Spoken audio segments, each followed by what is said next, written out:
coverage of the 2023 AFL Premiership season. Marks out to the right, steps on goal, superb finish. Turn, whacks it straight through the middle. Pulls the trigger on goal, and goes bang! 'Cause here it comes, here it comes. AFL. On ABC Radio, ABC Sport Digital, and now streaming on the ABC Listen app. Look for the AFL button. Something big is coming, I know.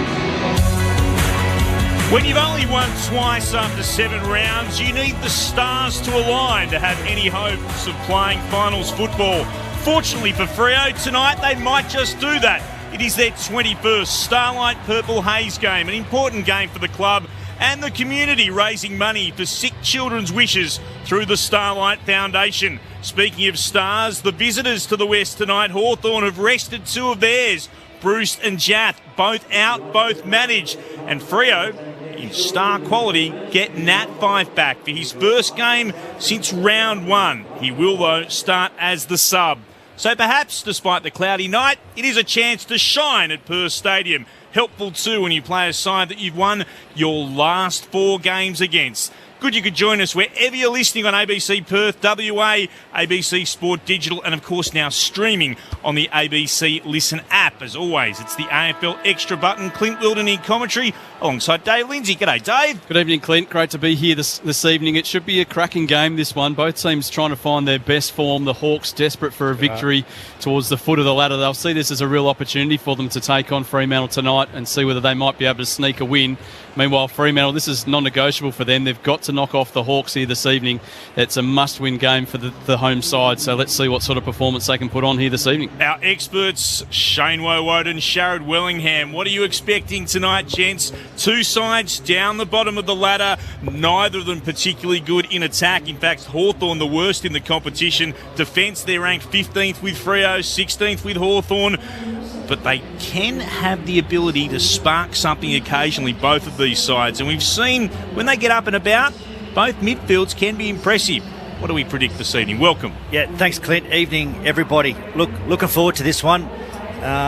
Fremantle, first time we get to probably look at for a while now, Tracy, Amos, Jackson together in the front half. But I think tonight, battle of the midfield, we got Reeves and Meek v Darcy and Jackson. So a supply battle and we know, and there's been a lot spoken about with their Fremantle front half and their inability to score and aerially have an impact. But I think if they get the supply right tonight, would this give these young guys an opportunity to have an impact in the front half? So I'm looking forward to Warple, Day, Nash, Newcomb, Brayshaw, Sarong, O'Meara, Erasmus. So, 2 relatively young midfield groups going toe-to-toe. Bulls in the trough type of work, and see if they get the territory battle going. Yeah, it's definitely going to be a territory battle, and Darcy, I think, is going to play a massive part in that. We've heard from Sarong during the week, and we had a chat to Peter Bell this morning about them wanting to make more of their contest work around the middle and capitalise on probably being a little bit more proactive and a little bit more aggressive through the midfield and get, I suppose, more reward for the dominance that Darcy is having. So if they can find a way to get in their forward line, be a little bit more predictable and have better cohesion between those forwards, but also the forwards to the mids, I think that'll go a long way for them to be able to lock it in there. Yeah. And then let the forwards, the small forwards, get to work and lock it in there and then play that territory game. Try and not let Hawthorn rebound and take it from one end to the other. You'd like to see them a little bit tonight with the Fremantle midfield. Like to chain it out through hands a bit more rather than dump kicking it a little bit tonight. Understand there's got to be a balance with the ability to quick kick or use your hands and try and drive their legs out of stoppage, just to be able to maybe give these forwards who hit up a lot an opportunity in front of goal. It's interesting when you go through their lists, both of them are extremely inexperienced on the park in terms of games. Fremantle will have 2 or 3 players with over 100 games experience, one of them being Brayshaw on 106 and the other 2, Walters and Fyfe, who are obviously way up the other end, over 200 games. They really need to get those games into the guys, so they have got that 5 or 10 players with over 100 games experience, possibly even more. You need to be getting that 5 players up around the 150 games to really have that experience on field and that leadership. And it's the exact same for Hawthorn. They have got some good top-end talent and some guys who have played a fair amount of footy. Wingard Sicily's played a lot of footy. Obviously, a number of guys who are out of the side tonight that bring a a lot of experience. Hardwick is another one in that back line who does have a lot of experience, but still not the numbers on the park. No. I think it was, again, 2 or 3 guys over 100 games experience. So it's pretty exciting for them both, to be out there and coming through with that youth together, notching up those games together, getting used to the way each other plays. And it is an exciting time to be at a club, but I think that Fremantle, with that top-end talent, should be too good tonight. Let's head downstairs. Jen Wallace, welcome to you. What are the conditions like? What are we expecting downstairs this evening? Yeah, look, it's chilly, but it's actually not too bad. About 16 degrees. There's no real breeze to speak of at ground level. No rain so far, which is great news, although there is a little bit hovering around Lansland, so to the north, which might come into play later tonight. The ground is a little bit soft underfoot, guys, so we'll wait and see if that has anything, but the grass is in beautiful condition. No late changes, as we know, so the bench for Fremantle, we've got Ethan Hughes, Neil Erasmus, Michael Frederick and Bailey Bamford, while the sub, who stayed in his trackies, Nat Fife, the entire warm-up there, Harry Morrison, Jai Newcomb, Jack Scrimshaw and Connor McDonald, the bench for Hawthorn, with Lachlan Bramble, the sub. Good on you, Jen. Good luck downstairs. Hopefully it stays dry. If you're listening for coverage of the King's coronation, the place to go is the ABC Listen app or TV channel 25. Here, it's Fremantle versus Hawthorn. Two sides desperate for a win on Grandstand AFL. Dave Lindsay to get us started. And the Hawks heading towards the city end in the first quarter, and they'll go forward first through the boot of Day, who sends them deep into attack. Fading towards the right forward pocket. Over the top comes Cox with a big fist. Falls to the lap of Sarong. He gives a hand pass away to Ryan. Kick charge down by Green. Comes back towards Sarong. He juggles the ball and then lays it down towards his boot. Gains about 20 metres. Aish now with the footy off half back. Another hand pass back to Sarong yet again, and a switch kick is dangerous. Misses the target. Through comes Amon, deflects it to a teammate in Lewis. Lays it off by hand. Short pass in towards Wingard. He dropped the chest mark. The umpire was calling play on anyway. Hadn't travelled 15, so Clark mops up for Fremantle. Back to the back pocket for Cox, and a long kick searching for Jackson, who marks it right half back. It's at full stretch, Jackson. The Dockers tonight wearing a special Starlight Foundation jumper. 5 different jumpers throughout this season, the Dockers. Predominantly purple, stars in the V, and the chevrons down the front. A touch of gold as well. The Hawks, they'll win it on the outer wing, and they'll come through Sicily and send it right back inside their defensive 50, and this is Mitchell who marks. They're in the traditional brown and gold with the white shorts. Kicks across the face of goal. Ward tracking back into his right back pocket. Marks for Hawthorn. No score. Opening 60 seconds. Not a great kick from him either, and then no chance of dragging that in. Sicily was out after it. That is an ineffective kick for certain, and he'd be very confused with that one off the boot of Ward. So a throw in right where the 50-metre line meets the boundary. Toss back into play. Darcy working his way to the front. He'll have Meek for company later on this evening. It's Reeves, his opponent at the moment, as Ward gathers the footy. He's tackled and taken over by Brayshaw. Another throw in the left forward pocket. Farmer Freeway end of the ground. Fremantle in attack. Good opportunity for Fremantle here. Get on the fly. Toss back in.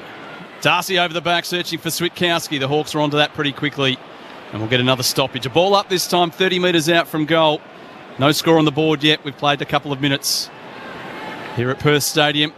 Darcy beaten this time by Reeves. Switkowski over the football. Tackled by Mitchell. Gets a hand pass away. Spun in the tackle is O'Meara. Applying that one, Nash, who started the game with a bit of plaster on a cut from last week on his forehead. 2.5 minutes in, no score. Darcy takes clean possession, spins around, kicks towards goal. It's into the goal square, trying to get a hand pass away. Comes for the Hawks. Reward and then Impey. Weddle did well originally under real pressure. Towards right half back. Punched down by the Dockers, but spills there for Day. Goes left, then right, and then goes back again, and then kicks down the commentary wing, and then turns it over as Ryan marks at left half back. Apologies, just had my ears blown out in the headsets. The kick's into the middle of the ground. This is O'Meara. He marks for the Dockers. Just shy of the attacking edge. Puts it into the left forward pocket. Little nudge. Tracy worked out his opponent Weddle from underneath it. And the Hawks can rebound here, and they'll chip it short and nicely inbound to Mitchell, and then he goes to Ward and on to Warple, who marks it right half back. It's okay from Josh Tracy. Just keep being aggressive with your separation. Get off your opponent. Warple, best and fairest in 2019. A long kick up the line, and here is Meek, the ex-Docker.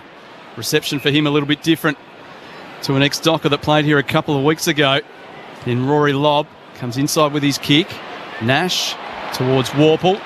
A long kick down the line. Pearce up in front. Wins it down to ground level for Walker. Hand pass off to Cox, who was able to stand still and sum up all the options, deciding in the end to kick as far as he can. Getting back onto the footy first, though, for Hawthorn is Weddle. Gets a hand pass away in his second game. Warple inside with a hand pass away to Mitchell. He's wrapped up in a strong tackle going nowhere. Crowd enjoyed that one. I must say, it's probably only around 30,000. A lot of spare seats in here this evening. Ball up on the wing beneath our broadcast position. We're still searching for the game's first score after 4 minutes. Darcy again wins the tap, but it's straight today. Gets it to Nash of the Hawks, throws it on the boot, kicks around the body towards right half forward. Wingard couldn't take it. Meek picks it up. Young, strong tackle. Took him to ground. Ball jarred free. Cox is there for the Dockers. Gives it on to Aish. Steps around the attempted Wingard tackle. Back to Cox. Rode the tackle, then handed it off to Brayshaw. Kicks Fremantle into the middle of the ground. 2-on-2 battle. Offhand spills down to Sarong. Met by two Hawks. Nash was one. Sicily in the long sleeves the other. They're going to board up. Just shy of the attacking edge of the centre square for the Fremantle Dockers. Still no score, nearly 5 gone opening term. Free kick picked out of the ball up, some hanging on, and Darcy gets the free kick. He'll want to move it on quickly. Pops it on the left boot, straight up the middle. It's all Hawthorn there. Walters taken high. He'll get a free kick once the ball hits the deck. Is that there? He stayed down over the ball for a little bit of an extended time. It wasn't one of those ones that we do see from Michael Walters where he ducks and lifts the shoulder. It was just he kept his head over it for probably a little bit longer and drew the head-high contact. It was the Hardwick drop chest mark that caused the problems, and then Frost with the high tackle on Walters. He's been in good touch this season. 12 goals, 6 for the year. Twice he's kicked 4 goals. Hawthorn has been a bit of a bogey team for him, averaging just 1 goal a game in 15 appearances against the Hawks. And he's got his first of the night after 6 minutes here at Perth Stadium.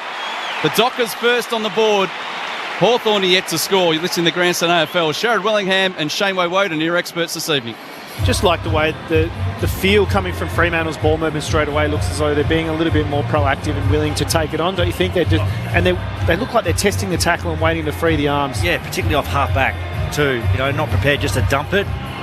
Not prepared to use their hands around and get a kicker out, shoulders out, and try and find targets in centre forward. It was good by Sean Darcy just to be able to receive the free kick, roll and go, get it to one-on-ones, not allow Hawthorn's defence to fold back. Give their forwards an opportunity in that contest. There's another game going on in Canberra at the moment between the Giants and the Bulldogs. Scores are level, 1 straight, 6 apiece. 6 minutes into the opening term. We'll keep you right across that here on Grandstand AFL and ABC Perth and WA tonight. It's one down by Meek in the middle, got it onto Newcomb, then to Day for the Hawks. Kicks, bounces its way towards centre half forward. Clark's there, met strongly in a tackle. Moore got him one way, the other way wrapping him up was McDonald. Got engaged too early, Erasmus there at that centre bounce on Newcomb. Darcy won the palm down. Now it does get again to Newcomb, tries to work his way forward. Switkowski, good tackle, wouldn't let him go. Got a bit of support too coming in from the side from Erasmus once more. Ball up again, centre half forward for Hawthorn, who trail by 6 points. The rucks tangle. Day comes through, being well tackled. Didn't get much of a kick away. Erasmus does for Fremantle from half back to half forward. Awkward bounce for Amos. Went over his head in the end. And then Frost shrugs the tackle, hands it away to Sicily in the long sleeves. Untidy hand pass, puts Hardwick under pressure. He takes on the tackler and he's caught. Just gets the hand pass away in the nick of time. It was ineffective. Tracy does well. Bounces the hand pass backwards towards Walker, who shrugs one tackle, kicks towards the pocket. Frederick the target, but it was out in front of Weddle instead. He loses the football to Walters. Right forward pocket. Lays it back to Amos. His kick smothered by Sicily. Rebound falls for the Dockers and Schultz. A quick snap, but it's away to the right.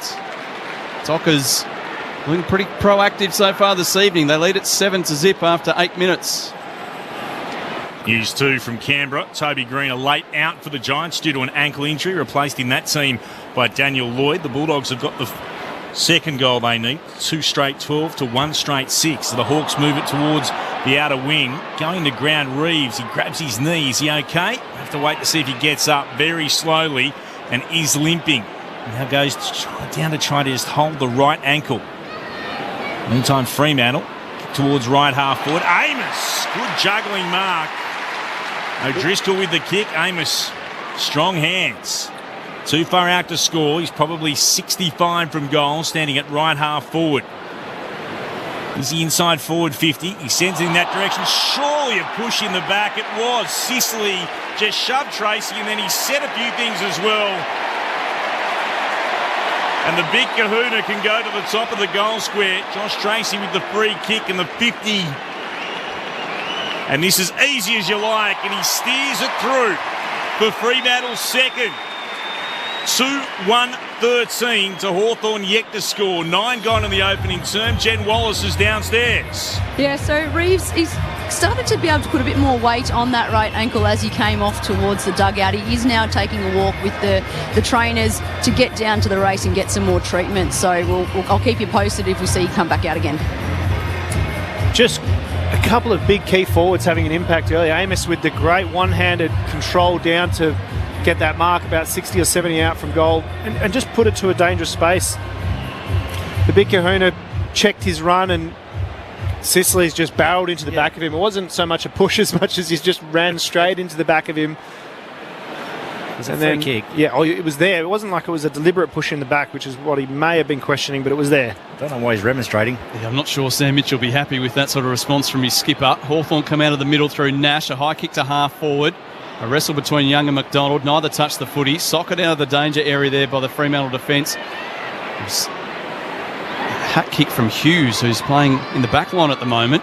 Hawthorn from the wing. Kick into the centre corridor, but Banfield reading it best. Just forward to centre half back, taking the mark. Players streaming in all directions. He picks a good option. It's a beautiful long kick. And O'Meara breaking away at half forward. Marks right on 50. There's some space for the Fremantle forwards. Walters leads in one direction. Tracy heading towards the right forward pocket. It goes towards him. Roving is Schultz. Dummies around one. Goes backwards by hand. Arriving is Aish. Squeezes a kick on goal, but he's wobbled it across the face. Didn't strike it well at all. But Fremantle doing all the attacking in the first 11 minutes. They're 2-2-14. Hawthorn yet to score. There's 2 footies on the ground, so there'll be a slight delay. Look dangerous in their front half. Fremantle, don't they? Hawks certainly do. Head into the right back pocket. Chance to build again. Scrimshaw. Kick from Sicily. Scrimshaw works around onto his left. Kicks towards the logo. Commentary side. Big pack up. Claiming the mark there is Meek. Right-handed Day. Immediately looks to hand pass it on again. Slick hands from the Hawks to Brockman. They'll head into the right forward pocket. Trying to get a hand to it then was Cox.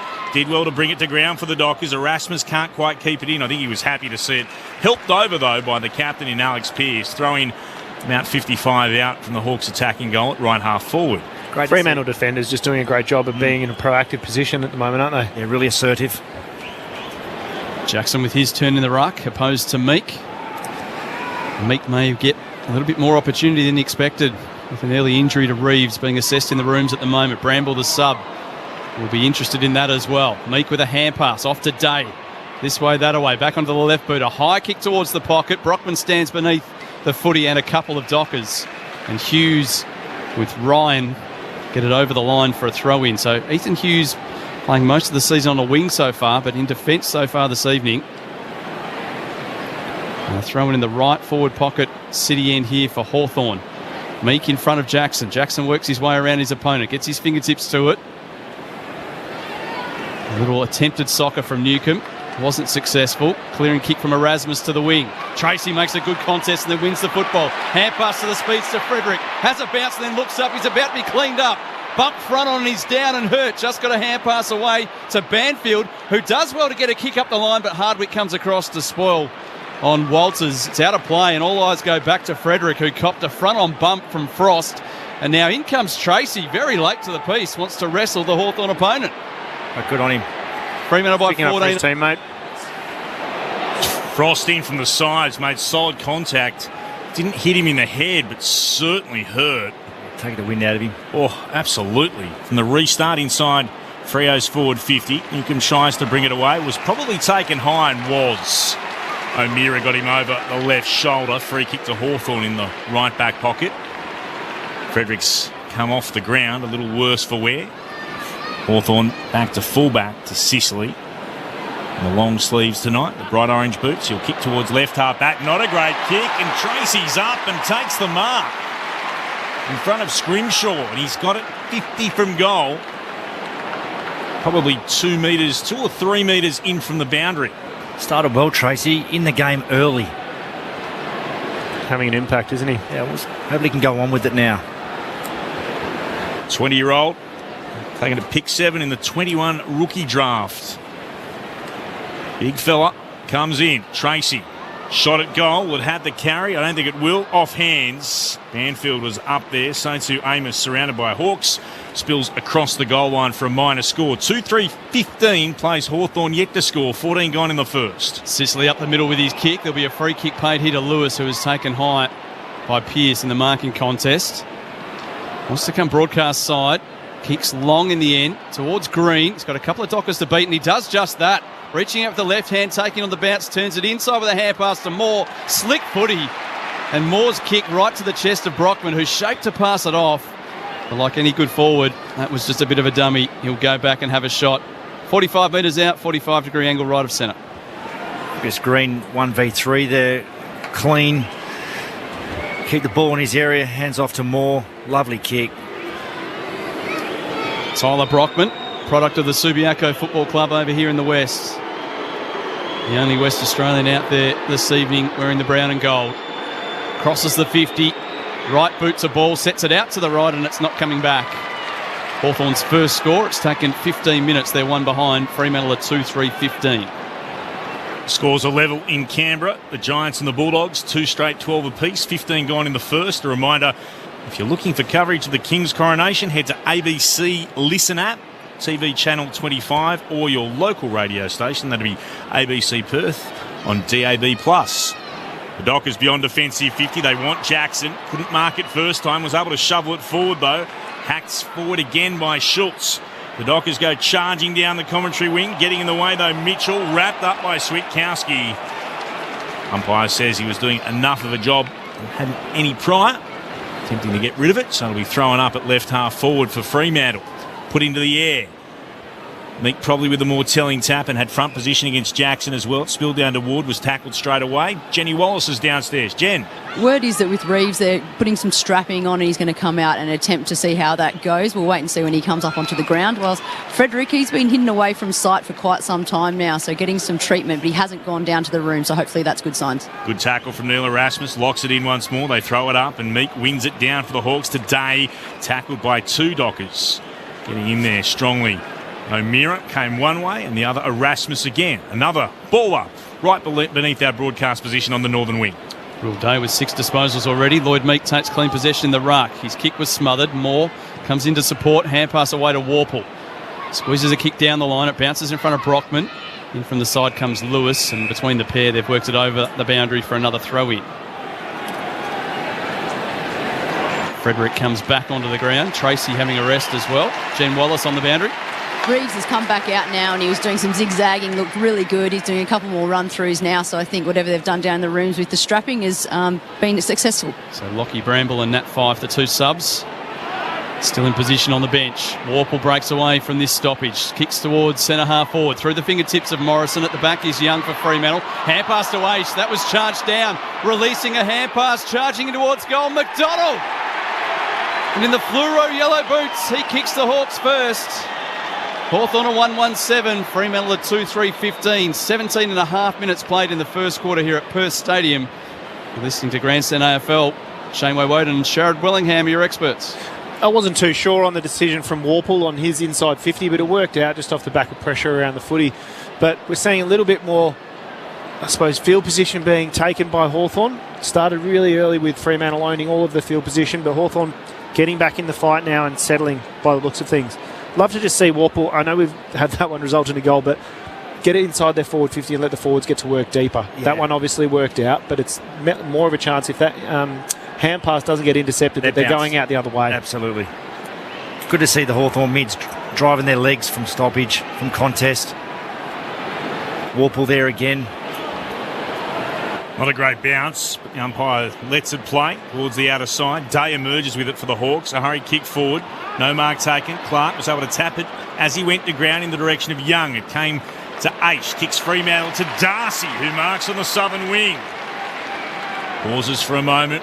Wheels around and then puts it into the right forward pocket. Pack of 6 up off hands. Spills inboard. Switkowski got it from O'Meara. Switkowski thumps it through. He was on the run at pace, Sam Switkowski, and he gives the Dockers their third. They're 3-3-21. Hawthorn a 1-1-7. Read that well, and a nice little hand pass from O'Meara to find him too. 18 and a bit gone in this opening term. It's the Fremantle Dockers by 14 points. Quickly, Jen Wallace downstairs. Just reporting, we are having some rain down here. It's light at the moment, but it has begun, so it wasn't showing up on the radar, so hopefully it's not too much. Our experts upstairs, Shane Woden and Sharad Willingham. There's that forward impact that we're getting from O'Meara all year. I think they'll be really happy with that. And not a huge impact on the initial contest, but his ability to keep his feet, and then Switkowski absolutely flying past the contest. That's what I love to see. And I just love the mix that Fremantle are playing with at the moment. They've got Jackson and Darcy both playing in the middle. Yes, Jackson waiting down for this ball up. It's gone outside the larger of the two circles, so recalled by the umpire. Players resetting themselves in position. Reeves opposed to Darcy. Both got hands to the footy. Jackson tracking the ball, but Nash beats him to it and soccers it forward. Gains 45 metres into the pocket. Walker tackled and spun into the ground, and that's a dangerous tackle. Yep, every day of the week. Brockman, the offender. You could tell almost as he was doing it, he wanted to pull out of it, didn't you? It was dangerous, but he almost guided him down at the end, didn't he? There was no head hitting the turf, so I don't think you'll see too much discussion about potential suspension. The free kick was paid. Clark now has the football. After a couple of short passes in the defensive 50, he goes with another to Walker once more. Got the bright orange boots on this evening, Brandon Walker. Another short pass to Clark, but they're still inside defensive 50. So Hawthorn have set up well. Good. Short pass up the middle. Brayshaw nearly spilling that one. Taking it at the second attempt just above the turf at centre-half back. Bit of an old school setup here with Hawthorn playing in pretty much a one-on-one setup in front of the footy. Wide kick hoping for and finding O'Driscoll. Very similar to Port v St Kilda last week. Another short pass back into Clark, his third involvement in this passage.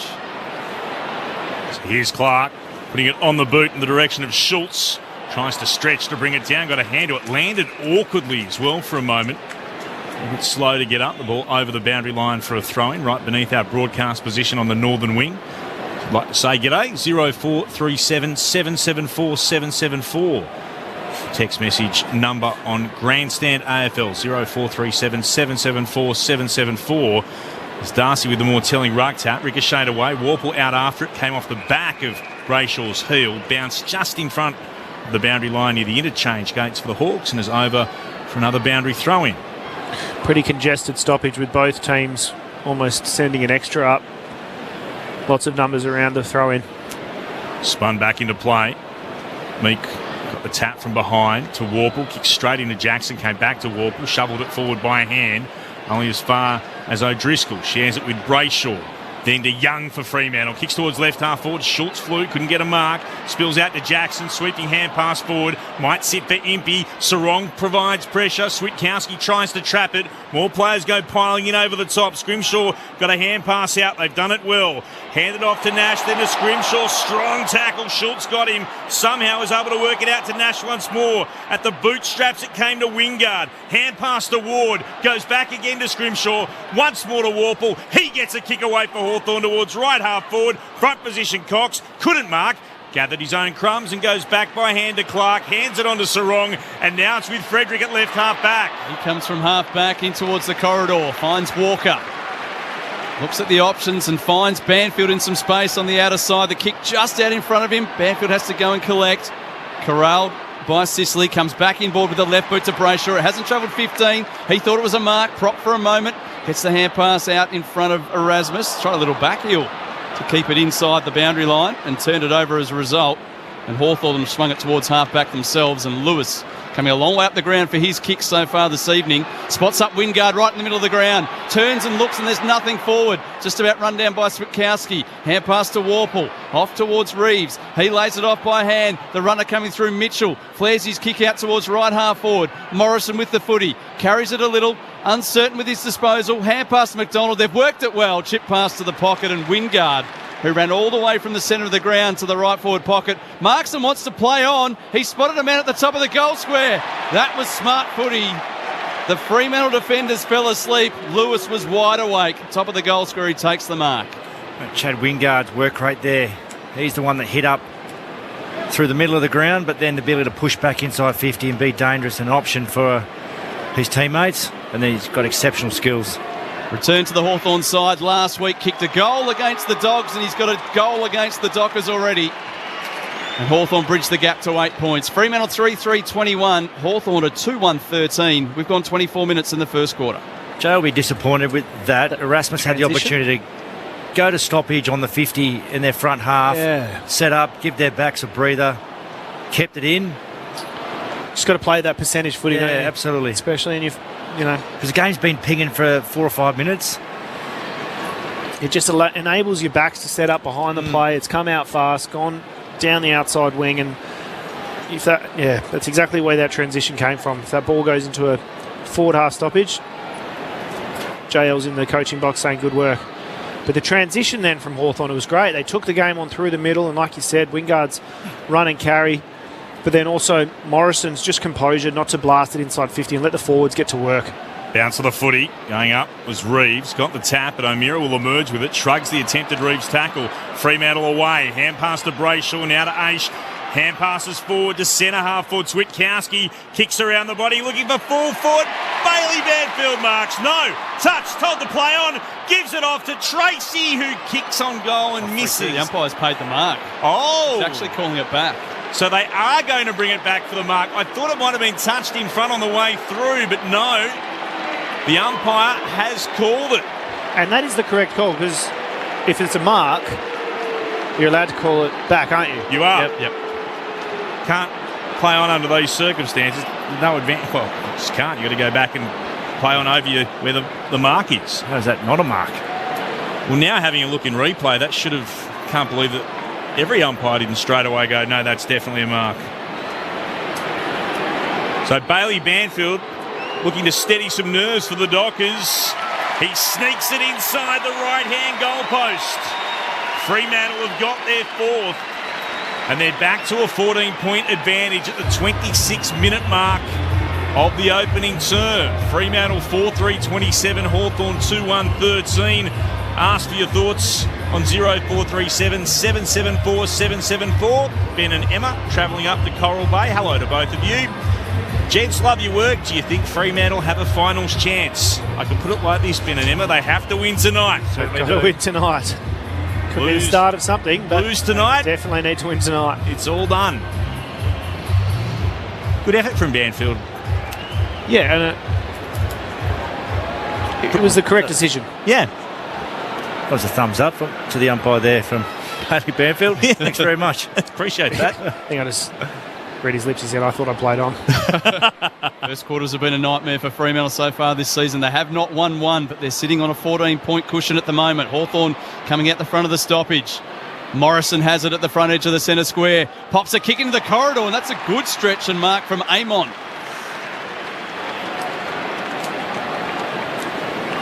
Just lowered the eyes, coming inside. Great mark. Probably caught O'Driscoll napping. So Carl Amon played 124 games for Port Adelaide. So far this season, 5 goals straight. He's directly in front. 45 metres out. That'll do it to him every time. Sorry, Carl. That'll be a behind, only just sneaking it in as well. Hawthorn 2-2, Fremantle 4-3. It's a 13-point lead now to Fremantle, closing stages of the first term. Good by Morrison again. Second one where he hit up inside 50. Lowered the eyes. Didn't just dump it in. Bulldogs lead by 11 points over the Giants in Canberra. 27 gone in the first as the Dockers move it short. Ryan. He gets it back again and then thumps it towards the commentary wing. Tracy in the middle of that, brought it to ground. Frederick tried to get a hand pass out. Scrimshaw gathered. Tackled by Switkowski. He's been pinged for holding the ball. Switkowski on the logo. Commentary wing. Steps back for the Dockers. Pauses. Looks for an option. Nothing obvious in front of him, so he turns around and goes back. Furthest player back for the Dockers in defence is Ryan. He'll flare it out to Hughes. And then Hughes kicks towards Walker, marking on the southern wing, a metre or two in from the boundary. He'll go down the boundary line to O'Driscoll, stretching and marking, shy of right half forward for Fremantle. Dockers leading by 13 points, 28 gone in the first. Kicks inside forward 50, big pack up. Going up was Jackson, spilled down to Banfield, swept the hand pass away to Frederick. Goes off the outside of the right boot from 25 metres in the right forward pocket, and he kicks the Dockers fifth. Fremantle on their way to their first opening term win of the season against a side who no team had won more than 5 first quarters, and that was the Hawks' record. They're up and about the Dockers in this game. They lead by 19 points, 5-3-33 to Hawthorn 2-2-14 on Grandstand AFL. Our experts, Shane Woden and Sharad Wellingham. Too quick and too clean around the contest so far, Fremantle. I questioned Switkowski's decision to go around when he did it, but because it was just going to be a haphazard kick inside forward 50 and nothing really, 100% going to come from that. The composure, go round, couple of possessions down the outer wing, and then a deeper inside 50, clean at the foot of the contest, and then a beautiful check side. 4 tackles, 4 possessions for Switkowski. His energy makes such a difference to this Fremantle side. Warple out of the middle for the Hawks. Little chip pass will land in front of the intended target. Might be a free kick. Here it is. Falling into the back of his opponent was Ethan Hughes. They want to play advantage, but there's been quite a delay. And looking a bit sore is Moore as he gets himself to his feet. He will take the kick. Got some space to wheel and go in the end. And so he sets it up high. Lewis is the long target. There's 3 Dockers up. No one can take the mark. Brockman at the back. Dangerous in this situation. Brilliant hand pass inside. And McDonald might have his second. It's Day, in fact, who's kicked it. What a wonderful piece of play from Brockman. They'll go back and celebrate with him. A goal for Hawthorn. A quick reply. And still time for another perhaps before the quarter-time siren. 5-3-33 Fremantle. Hawthorn at 3-2-20. What about his progression as a footballer? Will Day. Come off half-back for the last few years at Hawthorn. Gone in as an inside mid. Not a huge frame. Body, is he? No, but his ability in traffic to be able to absorb pressure and take tackle and test it. And those little side steps he does just create so much space for himself. There's been big talks about him as a mid, and he's had a really good start to the year. And tonight's game as well. 10 touches so far and a goal in the first quarter. Great start. 220 metres gained.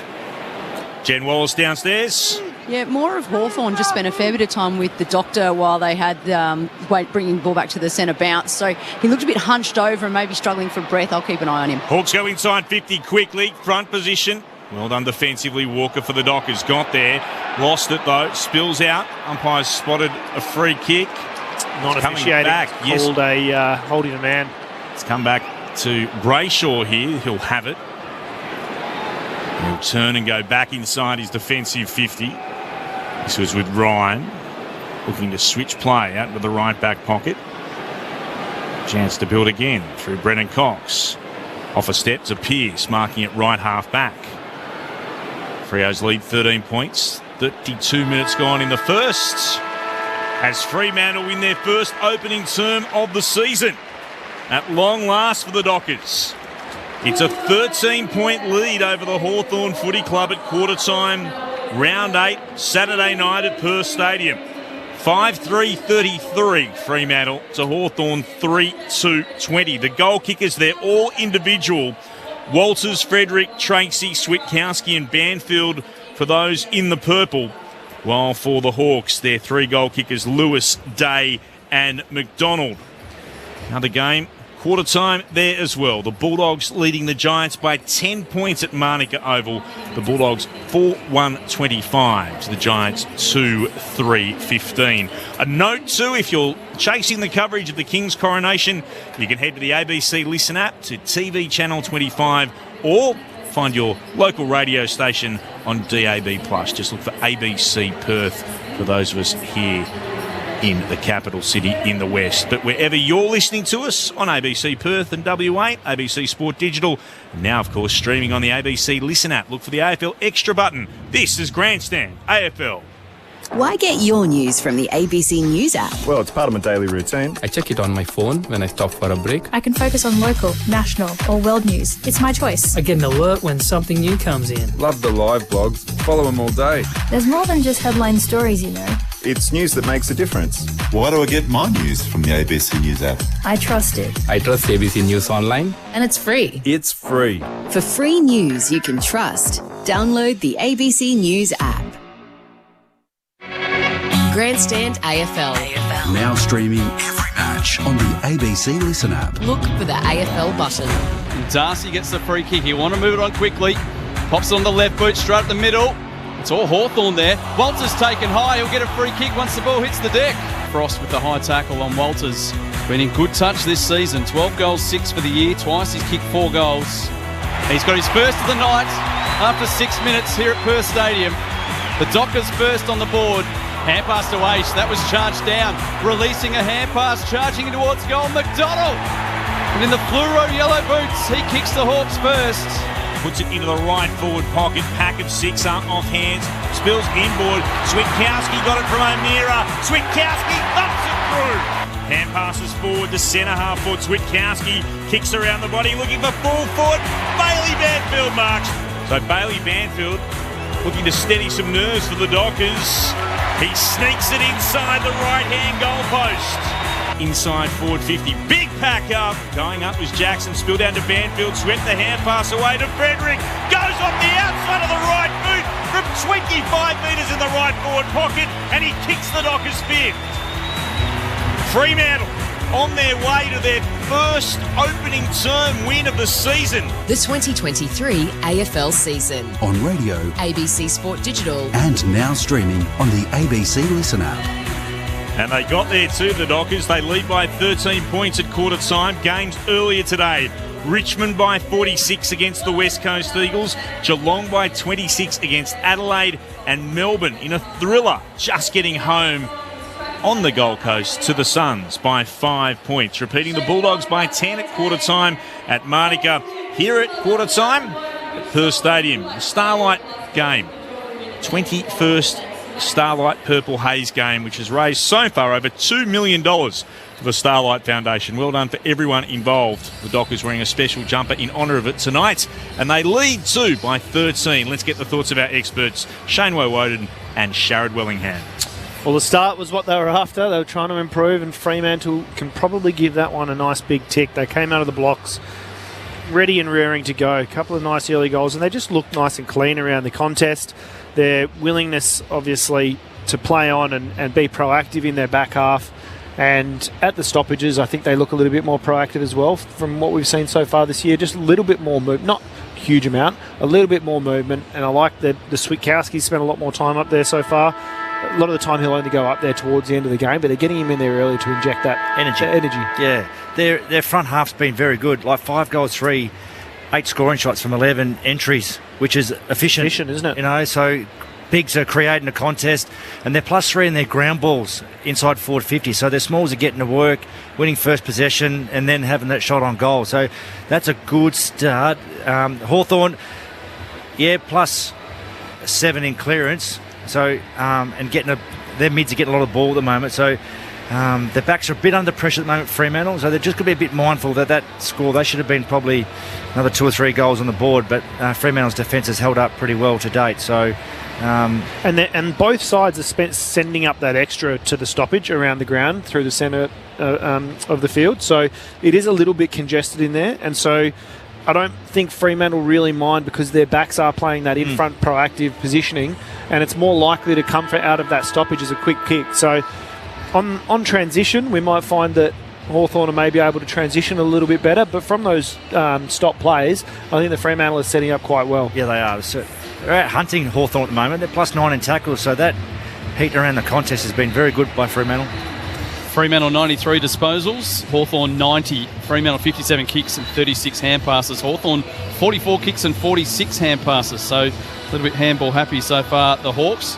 Fremantle leading the contested possessions, Hawthorn leading the uncontested. Marks are 27-15 in favour of the Dockers. They also lead the tackles 17-8, but as mentioned by our experts, the clearances favouring Hawthorn 13-6. Cox, Walker and Brayshaw for the Dockers have 7 possessions each, while for Hawthorn, Warple has 12, Day 10 and Nash 7. Want to get in touch? 0437 774 774. Love to hear from you wherever you around the great state of WA, or of course these days anywhere in the world on the ABC Listen app. 0437 774 774. The Dockers by 13, second term about to get underway. Darcy faces Reeves across the centre circles. And it's one down by Reeves, but comes quickly to Sarong for the Dockers. Throws it on the boot, kicks around the body. Taken there by Schultz. Did well. Shocking kick off the boot, trying to hurry it forward. Spills out to the side. Ward got in the way. Had it for Hawthorn. Hand pass back into traffic. Reeves tries to break through. Got a hand pass out just, according to the umpire. Impey had it for Hawthorn, headed down the outer side, marked by Meek. They play on quickly through the hands. It comes to Moore inside the forward 50. Lewis turns right with him. Walker's done well, not just to get it away from Reeves, but also to avoid the security guard sitting on a chair where he was heading towards the boundary line. Done well on every front then, Walker. Opening 40 seconds. The ball's in the right forward pocket for Hawthorn. 5-3-33 to 3-2-20. The Dockers, they lead. Huge intent to go quickly there from Hawthorn. Boundary throw in favours Darcy, who wins it to the front. Warple tackled by O'Meara. Almost hands it out to Moore, and the umpire said, yes, he did hand it. You need to hand pass. Free kick for a throw. Jager O'Meara, an ex-Hawk, as well as an ex-Giant with the free kick. Long kick to the southern side wing. Amos with the leap at the back. It doesn't get that far. Meek, standing tall, takes the mark. Called to play on. Walters was alert to that, came in to apply some pressure. The kick was short. Warple with a hand pass to Newcombe, been very quiet so far, but highly effective with this kick. Right across the 50-metre arc, he finds Lewis in the left forward pocket, who marks 25 out on a tight angle. Lloyd Meek just asserted his authority early in the second term. Great mitts earlier. And there again. Great kick by John Newcombe. Out to the fat side. Lewis steps around and hooks it back. It's a good-looking effort. The Hawks have got 2 in a row for the first time this evening. And they're back within 7 points. It's Fremantle 5-3-33. Hawthorn 4-2-26. 2 minutes played, second term here. 2 goals for Lewis. Already last week when you saw Lewis first game back, just the presence he had, and Hawthorn had missed him for a little while. Now back in the team, just that presence inside forward 50. Another tall marking target for him. Just draws the footy with his movement as well, doesn't he? Got off Pearce too easily there.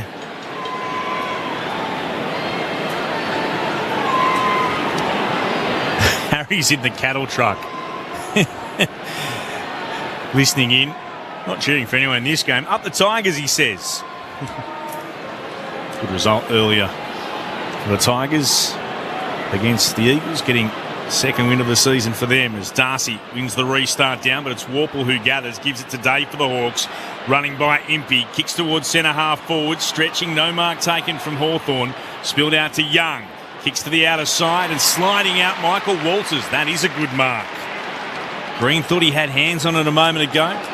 Couldn't quite control it. The Dockers away. O'Meara takes a mark and then plays on to Jackson, leaping up into the air to mark. 70 from goal at left half forward. He'll wheel around and kick straight into the man on the mark. Not what he was hoping for at all. Made a complete mess of it. Frost won it to ground and then kicked towards the logo out of side. O'Meara with the intercepting mark for the Dockers. To Young, running by Sarong. Kicks Fremantle inside forward 50. Oh, Bedfield flew. Almost a terrific grab. Spilled down though at the back to Impey. Here's Morrison with it. Deep in the left back pocket. Kicks right back inside his defensive goal square, and Scrimshaw can set things up again for the Hawks. There's his kick into the pocket for Hardwick, has a bounce and then a little chip pass to Sicily. Made a slow start to this evening's game, giving away a 50-metre penalty as well, which conceded a goal, but he's setting up a forward thrust here. Ward with a chip pass for Wingard, strong hands opposed to Clark. Wingard in the long sleeve, steps onto his left side, a little chip pass into some space, hoping for a runner.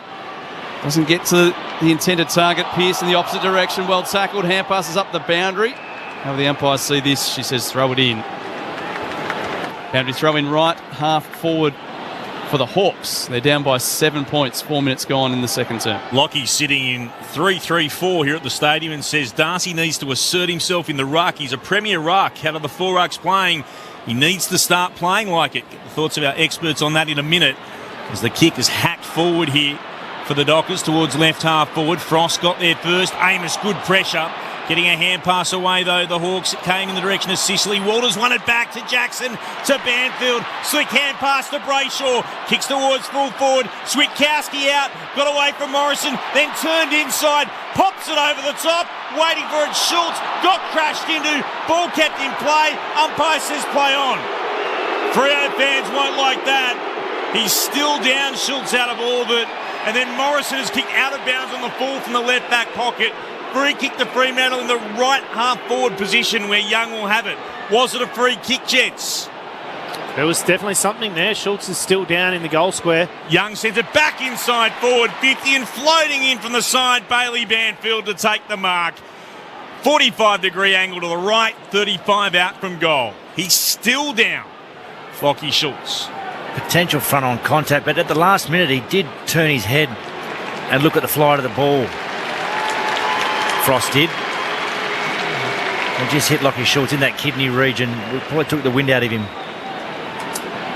He's told the trainers they can depart. He's still looking a little worse for wear.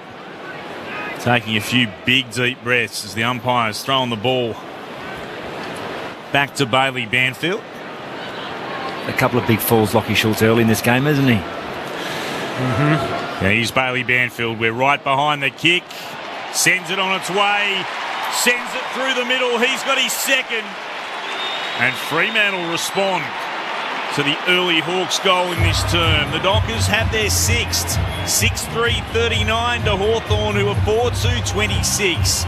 It's the Dockers again by 13 points.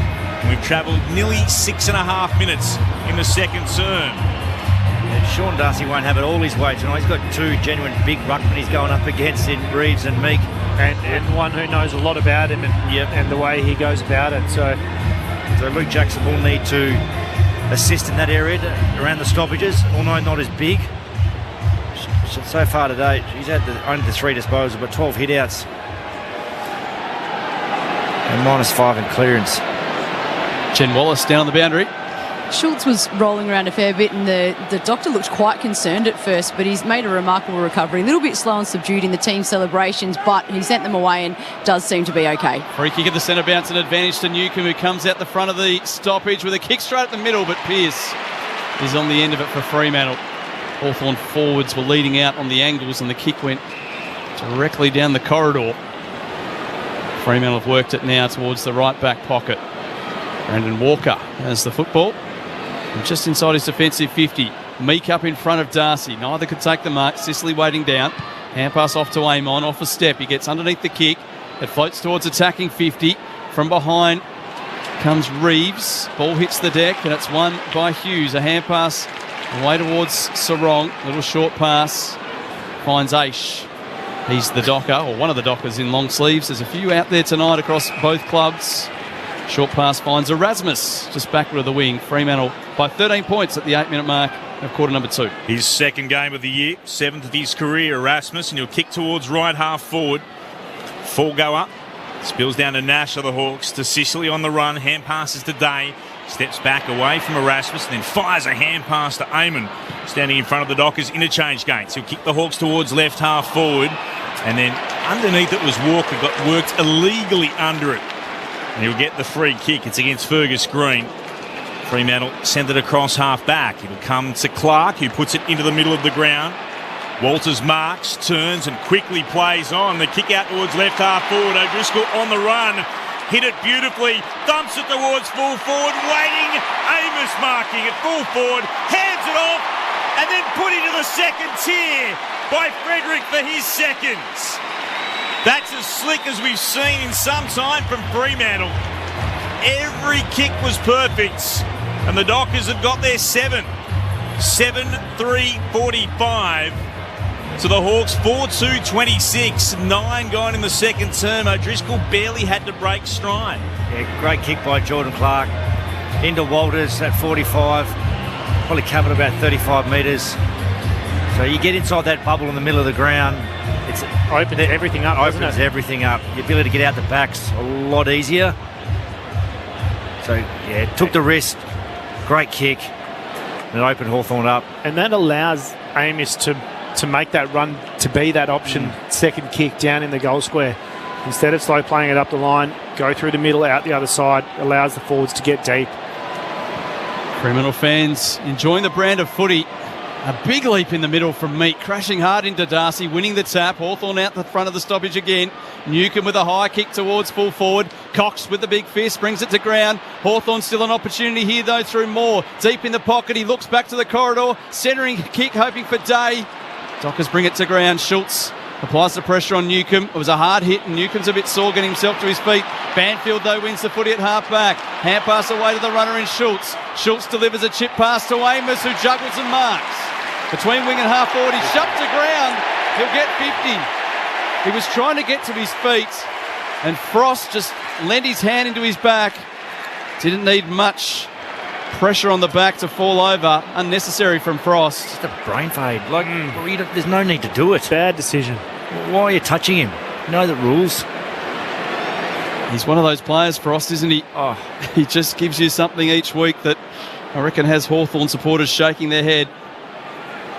And now Jai Amos, who was very generous handing a goal away to Frederick a moment or two ago, will have a shot from virtually directly in front, 25 metres out to give the Dockers 3 goals on the bounce. That slow, deliberate approach. He's tugged a little right, but it sneaks in for a goal.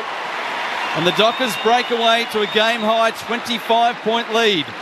8-3-51. They lead Hawthorn 4-2-26. And a bit of a coach killer there from Frost. Jen Wallace is down the boundary. Yeah, we've had the physio running out while that goal was taking place, and it looks like Schultz has been complaining about a blow to the sort of maybe the AC joint of his right shoulder, a bit tender there, so the physio's come out to check on him. He's in the walls so far tonight. What Giant Miss does, he just comes at the kicker all the time, so that the ability to connect through the midfield space, hit up in that centre forward region of the ground, then he can just roll and go. This time he just got given a free kick, so still not sold on his goal routine though. It's unique. It's unique. Then I remember a twinkle-toed West Coast player with a unique approach, and he was reasonably effective for some time. I felt like there was some momentum behind that. Yeah, fair point. Speak, of course, of their greatest ever goal kicker in Josh Kennedy. From the clearance, the Hawks get it through Warple. He kicks towards right half forward. Newcomb underneath it, couldn't mark it, was under pressure too. Plenty of Dockers surround him. Hughes tries to burrow his way through, ran straight into the tackle of Moore. Umpire says we'll ball it up. Attacking edge of the centre square for the Hawks. One down by Meeks, straight to Brayshaw. Read his former teammates tap perfectly, and then he was tackled to ground. Another ball up across centre half forward. Throwing up. Comes down to the Dockers again. With it is Young, getting it from Brayshaw, goes back by hand to Aish, hand pass to Hughes, hand pass to Jackson, left back pocket, just got the kick away before the tackle of Amon. Beautifully gathered one-handed by Erasmus, hands it off to O'Meara on the southern wing. The kick was perfect, and then getting a free kick here. It'll come again to Amos, got taken over the shoulder, bounces up, hands it off to O'Meara, kicks towards left half forward. Here is Schultz. Might be in the wars, but he's in plenty of the play, and he's got the mark at left half forward, about 70 from goal. He'll wheel around onto his right. Wants Tracy, went over the top of that pack, spilled down. O'Meara's kick was smothered on Mitchell for the Hawks. The Dockers will try to shovel it out again. Big pack starting to form. A little bit of push and shove between O'Meara and Weddle. It's going to be a ball up inside Freo's forward 50. They still lead handsomely at the moment by 25 points. 13 and a half gone in the second. Meek wins in the ruck down to Amon, who lost the footy and was spun in the tackle after getting rid of it. No free kick. Another ball up required 20 metres out from the Fremantle goal. Got lucky there, I thought. Jackson held on to him for a little too long. Just followed through with the tackle, didn't he, once the ball spilled out. O'Meara has to go and fetch the football and hand it back to the umpire. Meek, who's really enjoying this challenge against his old team, against his former teammate and also the man who's replaced him here. Wins another tap, but will again need to set up for another ball up. Hard footy to be won. Inside attacking 50 for Fremantle. Eventually O'Meara does, hands it away to Jackson, and he kicks, and that's courageous. Brayshaw charging at the football, back with the flight. No thought at all for his safety, and he takes the mark without taking his eye off the football, 15 metres out from goal. Courage personified there, wasn't it? Never doubt Brayshaw's courage, that's for sure. Expect nothing less. This is his 10th disposal coming up right now. Looking to become the 7th goal kicker already for Fremantle midway through the second quarter. Preston Ferris from last year converts this opportunity. And Fremantle have now kicked the last 4 goals of the game. Their lead out beyond 5 goals. 9-3-57. They lead Hawthorn 4-2-26. Smack bang on the 15-minute mark of the second quarter here at Perth Stadium. Listen to Grandson AFL with Shaneway Woden and Sharad Wellingham. Alex Pearce just coming on the ground, went straight forward to get stuck into Frost. Frost just manhandling Jai Miss a few times in this game. Good leadership from the skipper. Got good energy tonight, Fremantle, don't they? They do. They're on their feel toes. There's a bit of emotion there, doesn't it? Just feels like they've got a little bit more energy. Moving the ball with a bit more freedom. The contest game's really good. Plus 11 in tackles, so their hunt's up. The restart. One down by Hawthorn. Reeves got his hand to it, hit the deck. Warple was tackled by Schultz. Was still in there. Umpire lurks. We'll ball it up again. Update for you. The game in Canberra at Manuka Oval. The Bulldogs lead by 9 points. 19 gone in the second. 6-1-37 to the Giants 4-4-28. The restart. Reeves got it down. Comes out the side. Ward. Eamon sweeps the hand pass to the logo southern wing. Running by Impey. Gathers. Sends it inside forward. 50. Pearce with the defensive mark. Read it well underneath it. Just was able to nudge his opponent legally underneath the footy as well in Meek.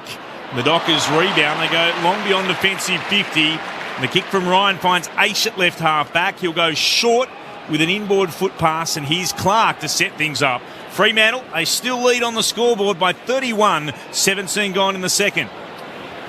Really warming into their work here this evening, Fremantle. They look sharp at the moment. Erasmus, the next link in this chain, has the mark and then kicks wide out towards left half forward. Tracy just edged underneath the flight of the football. A nicely taken mark by Mitchell.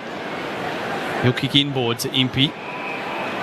Looks to be a little bit of a threat off half back, but Hawthorn unable to really get him into the game as much as they like. Another short pass to Amon. Won't mind this Fremantle. Just doing a good job of clogging up space everywhere at the moment as they find one.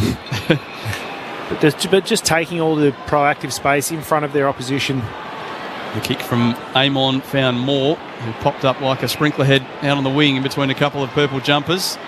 But Fremantle have forced Hawthorn to go all the way back into defensive 50, and the switch comes to left half back for Sicily. Little chip pass over the top. And Josh Weddle, game number 2, has the footy. A hand pass down the line to Sicily. They look to run now. Off to McDonald, who turns it over with a kick inboard. It opens up here for the Dockers. Hughes a hand pass to Brayshaw, off to Young, tries to spin out of the tackle, gets a hand pass away to Frederick, into the centre square they come. McDonald applies good pressure, forces the errant kick. Mitchell marks for Hawthorn at centre half back. Kick goes to the flank now for Moore. Had Aish right in front of him. Moore looking for Wingard, goes up against Clark. They both go to ground. Umpire spots a free kick going to the Hawk. It'll come back to Wingard. Just shy of centre wing, southern side of Perth Stadium. He looks inboard for a moment. An opportunity's ignored. He'll take a bounce by reaching down to the turf. Shocking kick to Impey, put him under real pressure. He's done well to regather. Hand passes off quickly to Hardwick, then back to Wingard. The kick's towards Morrison. Done pretty well to mark there against O'Driscoll. Sends it inside forward 50, stretching Meek. Couldn't mark. Pearce went to ground. Meek popped the hand pass. It was meant for Warple. Couldn't gather. Jackson got in the way, stolen away by Amon, then to Moore. Jackson dives onto him and gives away the free kick. It was there, a little bit too much in the tackle onto his back, and a chance for the Hawks to go back and have a shot from about 45 metres out. They'll put boot to ball from in line with the right right-hand goalpost. Here's a chance for more. Yeah, that was certainly there. Just a bit overzealous. Yeah, he looks a bit sore, Lockie Schultz, with that shoulder. Here's Dylan Moore from 46 metres out. It's across to the left. Didn't have the carry anyway. Fremantle make absolutely sure of it. They thump it through off the hands of Jackson for a minor score. Dockers' lead has cut to 30 points. 19 gone in the second. Just 2 scoring shots for Hawthorn this quarter, and Fremantle goes straight at the middle to Clark. A beautiful long kick to half forward. Impey coming back, crashing into his opponent. Free kick and advantage paid. Tracy on the run has tugged it to the left. It was fast footy from Fremantle to get it the length of the ground, but Tracy couldn't convert. Margin back with that behind to 31 points in Fremantle's favour. The Hawks bring it through the left back pocket. Comes again to Morrison. Nothing immediately presents itself, so he'll kick long to a contest on centre wing. They come from everywhere. The back, Hughes might have got a telling touch, but it's spilled down to Day. Worked it forward to Brockman. Hand pass again onto Meek, and then coming the other way was Ryan. Crashed into him, saw the ball ricochet away over the boundary line for a throw-in centre wing, northern side. Hawthorn heading to the left of our broadcast position, the Farmer Freeway end of Perth Stadium in this quarter. Ball spun back in again. Dockers lead is 31 points. Darcy got the tap. Trying to emerge with it, Day. Hand pass stolen though. Darcy hands it on. Now an opportunity for Erasmus. Gives it again to Brayshaw. Kicks in the direction of Jackson. Couldn't mark, but it spills down to Walters. Steps one way. Skips away from an opponent. Hands it back to Brayshaw. Runs back towards Walters, who goes right back dangerously inside his defensive 50. They've turned it over, and then trying to go forward, he was Lewis, and he got tackled. Front on contact free kick against Pearce. And they'll play here. It comes on to Green. Now to Hardwick. Kicks into the right forward pocket. Looking to try to get to it. Unable to drag it in was McDonald.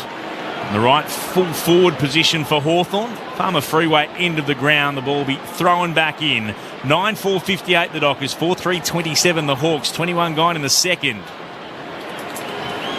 Hawthorn cheer squad behind the goals at this end. Got the big brown and gold Hawthorn banner draped across the railing right beneath the goalposts.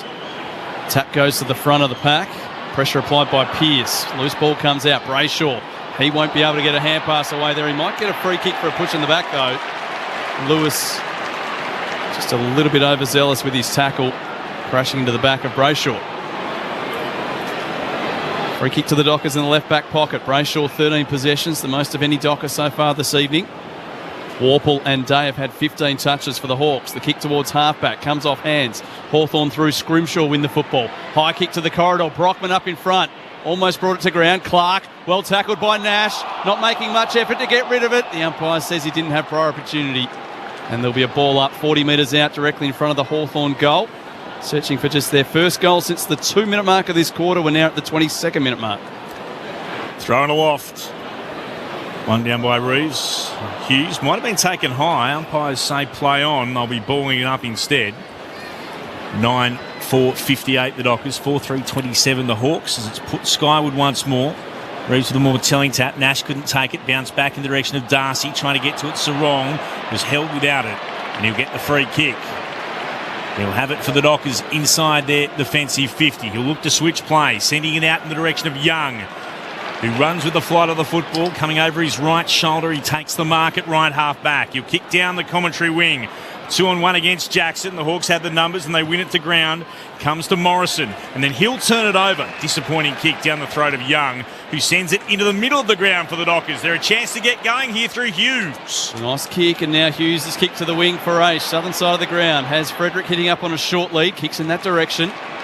Takes the mark. Hawks getting back in numbers inside defensive 50. So Frederick doesn't see much that he likes forward of the play. Sets it up towards full forward. Tracy, the only man up against three Hawks. Brings the ball to ground, but Hawthorn, plenty of numbers around the fall.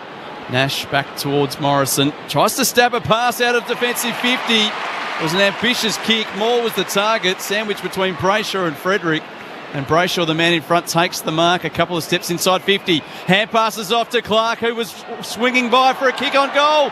All the way to the line. He's got there. Clark from 55 nails the goal. And it's 5 in a row for Freo. 10-4-64. They lead Hawthorn 4-3-27. We've gone 24 minutes in the second quarter. Jen Wallace is on the boundary. Update from ground level. The rain has started again. It's a bit heavier than earlier in the first quarter. And Lockie Schultz, whilst he had a fair bit of time in the doctors assessing them, he took his place again on the interchange bench, and he will look like he'll rotate on right now, in fact. So good news for Schultz, who, as we've said before, has been cupping a bit of treatment tonight. He may not be able to feel his shoulder right now. Just a little bit of juice in it. A little bit of juice. Doesn't look like it's moving that much as he runs back out to position. This is the only area of Fremantle's game tonight which needs to be cleaned up. This is around their centre bounce. They're -5 with effective clearances, but -9 at centre bounce tonight. So winning field position off here, Hawthorn, but not making the most of it. It's been a while since we've had it, but it's worth mentioning we've got the convoy, the big 10-4 on the screen for the Fremantle Dockers. As they kick towards centre half forward, Jackson tried to shovel it out, intercepted though by Hardwick. Hawks had it through Sicily. They look to sweep it forward again. Amon getting it away. Now a chance to get inside the centre square, and a good mark taken by Warple too. Warple towards full forward. Great defensive grab. Front position with Cox. Gone in front of Fergus Green. And he drags it in for the Dockers. He'll send it beyond defensive 50. He wants O'Driscoll, and in fact all he's going to do is find one of the corporates downstairs, because it's over the boundary line on the full. Free kick for Hawthorn at left half forward. The Dockers lead 37 points, 26 gone in the second on Grandstand AFL. A reminder, if you're looking for coverage of the King's coronation, you can go to the ABC Listen app, TV channel 25, or ABC Perth on DAB+, or wherever you're listening, your local radio station on digital radio. Harry Morrison with the free kick. Long and high towards full forward. Cox with the leap, actually knocks it away from Darcy. Gets it outside defensive 50. O'Driscoll overruns it. Frederick doesn't. He's clean. Nicely collected at half back. Thought about kicking in the corridor. Decides to kick longer than that towards half forward. Walters with superior judgment. Takes the mark. Dashes off. Frost has got him. Brought him to ground. He just got a hand pass out. O'Driscoll turns up behind him to collect the footy. Hand pass on the ground, hoping for Tracy. He was bumped off the football. Amon receives from Sicily, kicks inboard to Reeves. Hawthorn looking to rebound off half back. Newcomb's kick to the outer side, not well directed. Erasmus didn't really judge that too well, looking over his shoulder. Gave a chance for Ward. Mates the spoil to Nash, who then shares it back to Ward with a kick, and Ward marking it on the wing. We get told to play on. Stands on the sponsorship logo and goes short to Newcomb. Newcomb will look to serve it up into the right forward pocket. One-on-one battle here. Pearce up against Lewis, and it floated over the top, and Wingard marks. He'll wheel around to play on quickly. Snaps with the left around the body. And he ends a run of 5 unanswered goals by giving the Hawks their 5th. 5-3, 33 Hawthorn to Fremantle, 10-4-64. 27 minutes gone in the second term on Grandstand AFL. Clint Wilden alongside Dave Lindsay, our experts, Shane Woden and Sharad Wellingham. It just fell into his lap over the back, didn't it, really? Just making his way to the contest, and they just didn't communicate that well, the Fremantle defence, when that ball was coming in. Ethan Hughes was going up the middle with someone else, fell off Wingard, no handover. And as you said, not someone you're going to leave alone in the forward 50. Lucky there, Hawthorn. Kick out into the wing. It's the Bulldogs by 12 points. Half an hour gone in the second term in Canberra. 7-4-46 to the Giants. 5-4-34. Only the second goal for the season so far for Chad Wingard. Noted goal kick up across 2 clubs. Hawthorn win at the stoppage again. It's a soccer kick from Warple. Ryan loses his footing. Only just gets the footy at the second attempt. Erasmus applies a tackle on Amon. Held on to him for a long time. Ball eventually comes out. Ryan's hand pass just sets a bit of a task for Young, who turns onto his non-preferred right and kicks nicely into the corridor for O'Driscoll. As Cox breaking towards the half-back flank, he signals with his hand he wants to slow it down. Kicks across the face of goal, back to Young. Good hands for the football to be in. His kick goes further wide to Ryan. At left half-back now, southern side of the ground.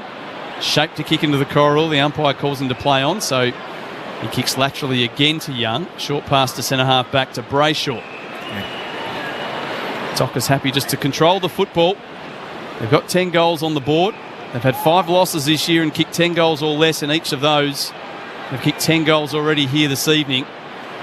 And they're racking up the fantasy points at the moment with kick mark across half back as Ryan, again, thought about coming into the corridor, now decides to go longer up the line. Tracy there, so too. Darcy, but flying over the top. Sicily loves that situation, takes a good contested mark. His side down by 31 points close to half-time. Here is Sicily. Decides to kick down the line.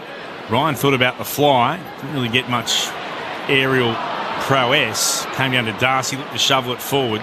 Only as far as Hardwick, though, to Newcomb. Now an opportunity to come through the middle. Donald onto Weddle. Kicks inside forward 50. Pearce attacked the football for the Dockers. Had 2 bites, but was able to mark it and continued on. Oh, Hughes almost run down. Just got the kick away. Worked out okay, though, for a second. Thought it was going to go to Jackson, but well punched down there. Scrimshaw got to it. Was able to get it back to Frost, who goes back again to centre half, back to Sicily. Will set the Hawks up with a raking kick towards the outer wing. Eamon Marks. He'll have to go back and take his kick. Gets around Erasmus, puts it into the right forward pocket. Conk's got a touch on it. Out the back it comes to Moore. Couldn't run away with it. Dragged back in by Hughes. More players pile on top, and at right full forward for Hawthorn. We'll have a ball up. Dockers still lead. A handy lead it is too. They're up by 31. Late opportunity to score before half-time for the Hawks. Wingard roving the pack. Quick snap. He's missed the lot. Hooked it too far. Out of bounds on the full. And 6 seconds remain on the clock before the half-time siren. So Ethan Hughes with ball in hand needs to go the safe option from here. No one really standing the mark, so he can take a few extra seconds once the umpire calls him to play on. Kicks long. It's marked by Hawthorn. It's a good grab by Meek. This will really test him. Has he got a barrel that can go about 70 metres? The crowd find a bit of voice. He's not really wasting much time. He shapes up for a drop punt, and this is going to fall well short. It'll land at the top of the goal square, and Pearce makes sure that it goes no further than that. So an entertaining first half of footy, particularly from the men in the purple jumpers here this evening. Fremantle fans would enjoy what they've seen so far tonight. Their side are up by 31 points at the long break. It's 10-4-64 Fremantle, leading Hawthorn 5-3-33. They've had 8 different goal kickers, the Dockers. Frederick with 2, Banfield with 2, and singles to Clark, Brayshaw, Walters, Amos, Tracy and Switkowski. While for the Hawks, 2 to Mitch Lewis and singles to Day, Wingard and McDonald. They kicked 5 goals to 2 in that term, the Fremantle Dockers. And they kicked 5 unanswered goals as well at one stage. So Fremantle leading by 31 points at the major break. The game in Canberra, the Bulldogs are in front there by 12, where it's also half-time in the nation's capital. 7-4-46, the Bulldogs. The Giants are 5-4-34. Repeating earlier today, Richmond by 46 points over the West Coast Eagles. Geelong by 26 over Adelaide, and Melbourne by 5 against the Gold Coast Suns. Fremantle looking for their 3rd win of the year. The Hawks looking for just their 2nd. Looking okay at the moment, those in the purple in the 21st Starlight Purple Haze game. But what about experts made of it?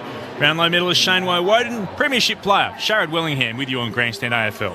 Statistically, Sharad, Hawthorn are up in a lot of areas tonight. You know, possession, clearance,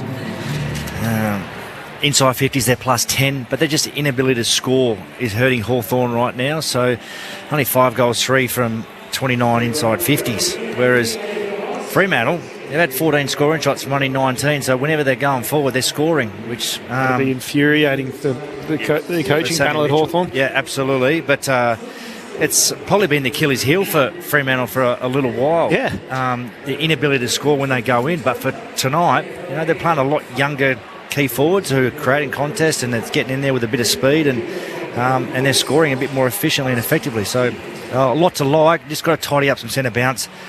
Fremantle, they're getting smashed in that area, so they're having to transition the footy a lot from their back half. And that's when, like you said, when you do look at the stats, you got Young, Ryan, Walker, all up around the top with over a dozen touches each. So, yeah, and then you look, like you said, the stats, Warple and Day, 10 clearances between them already in the game. Just got to try and maximise the... I think that Hawthorn maybe try and I suppose find a little bit more space and separation at those stoppages inside the forward 50 when the ball is coming in. Allow the deep entries to allow them to then come in on the back of the footy instead of kicking it. Those clearances that they have, we saw Newcombe come out the front of the stoppage, we've seen Warple come out the front of the stoppage, and they're just going too direct almost to a contest, whereas I think that they'll get better bang for their buck if they maybe isolate a bit better inside their forward 50 and just bang it in deep and then allow their forwards to come back in and do some work. That's why we haven't seen much of Wingard. We know he kicked that goal then on the back of a mark inside forward 50, but we haven't really seen him crumbing around the contest because there hasn't been enough contests inside their forward 50. Fremantle are doing a really good job at being proactive in their positioning, sitting in front of the Hawthorn forwards and just winning the ball back too easily. They might need to just separate. All of their stoppage structures at the moment have been pretty straight line and straight towards the stoppage. I wouldn't mind them seeing a little bit of separation, a bit of isolation. Allow Lewis to get to work inside that forward 50 and create contests, because like we saw, he does draw the ball really well. I'd like to see Hawthorn play their resting ruck deep or playing forward. Like at the moment, they're just sort of like going off and on the bench. And Cox, who's sort of playing on a Fergus Green at the moment, it's towering and can intercept the ball and win it back. So if they're a player resting ruck there, well, that Cox then has to go and play a little bit taller. It just might stretch Fremantle's defence a little bit more. Might make him play from behind and just move a few things around.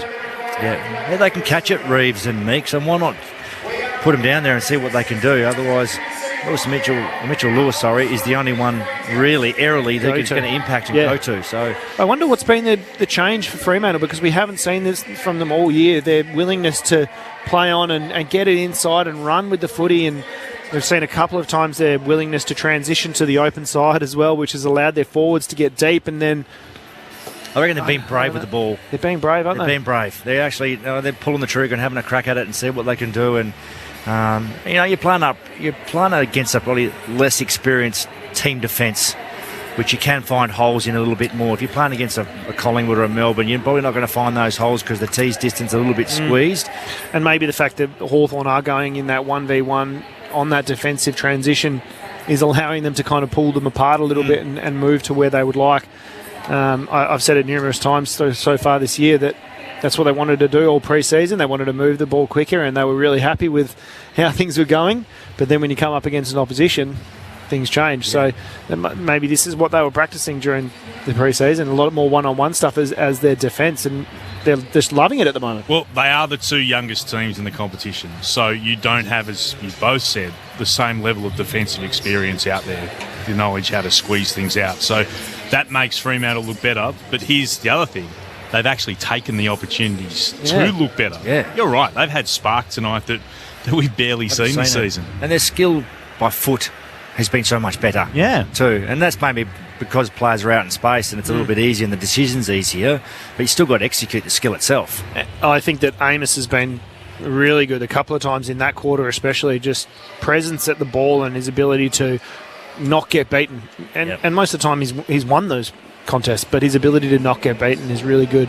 People think that you have to win your contest, but you either have to win or half. You just can't get beaten. If you get beaten, it's a massive cross, whereas if you win a half, it's just as big a tick.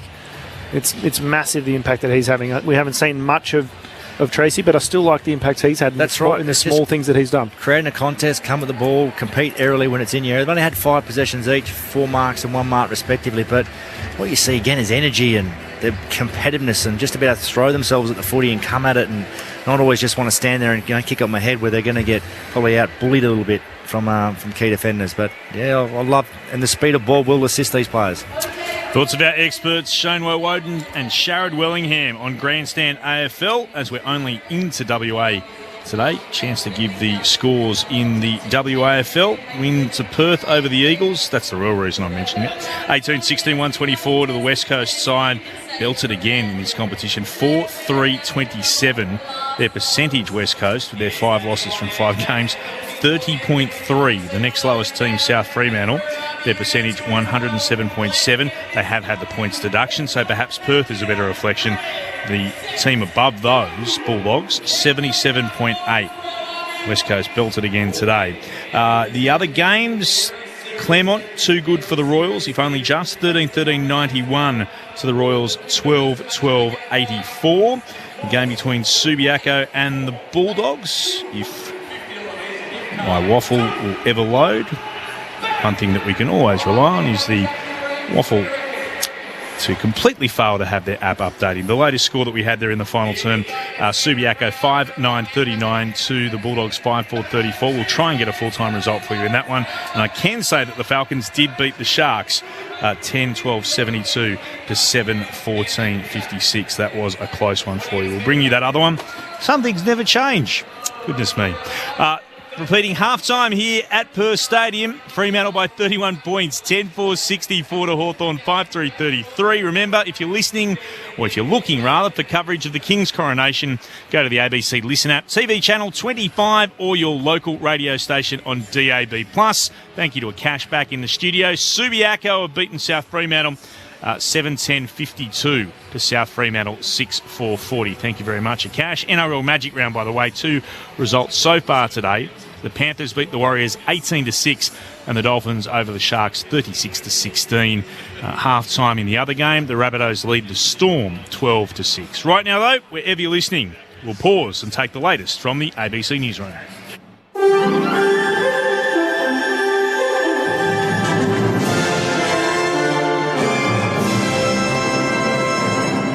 ABC News with David Rowlands.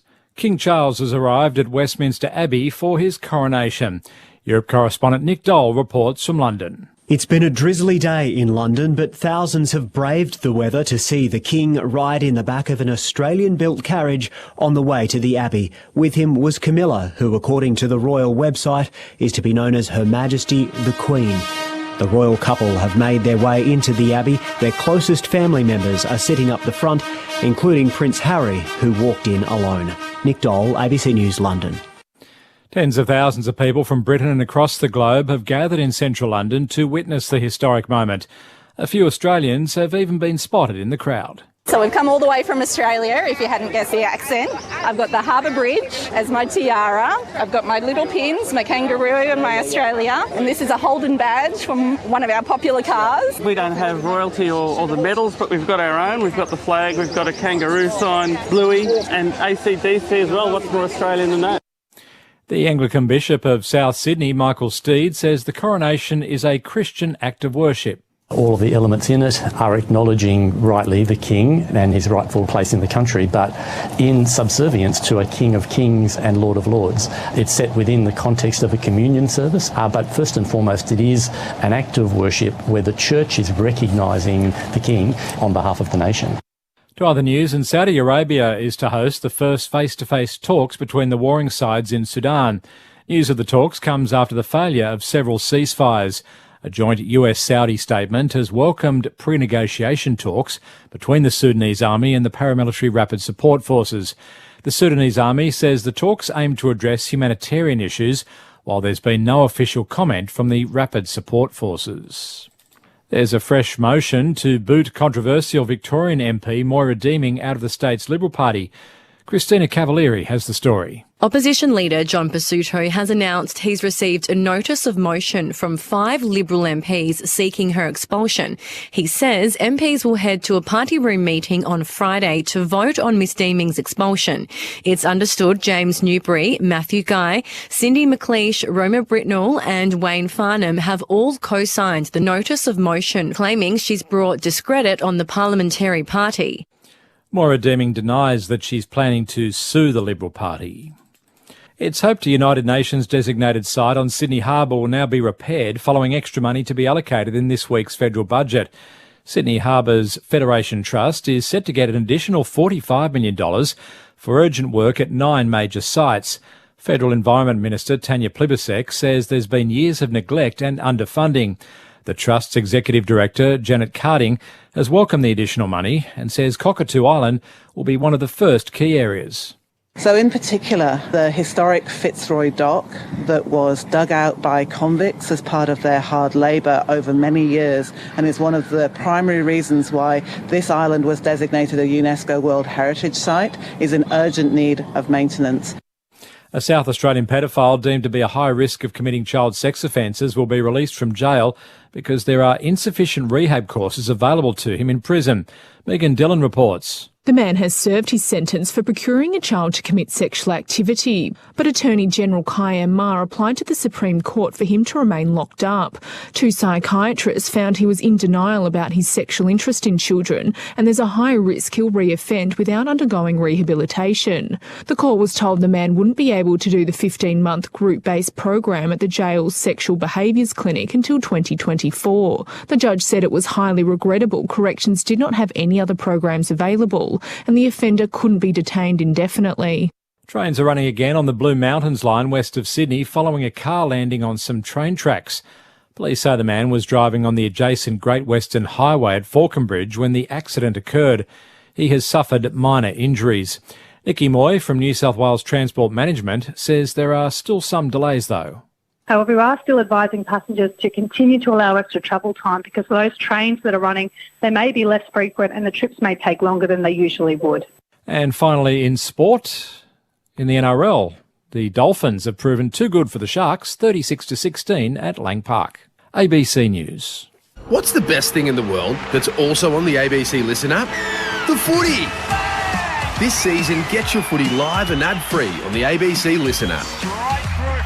AFL, NRL, men's, women's. Whatever you fix, we've got you covered. She's got it! Bye-bye! See you later! Every goal, try, mark and tackle. Called by ABC Sports' expert commentary team. AFL and NRL, live and ad-free. Get it on the ABC Listen app. Grandstand AFL.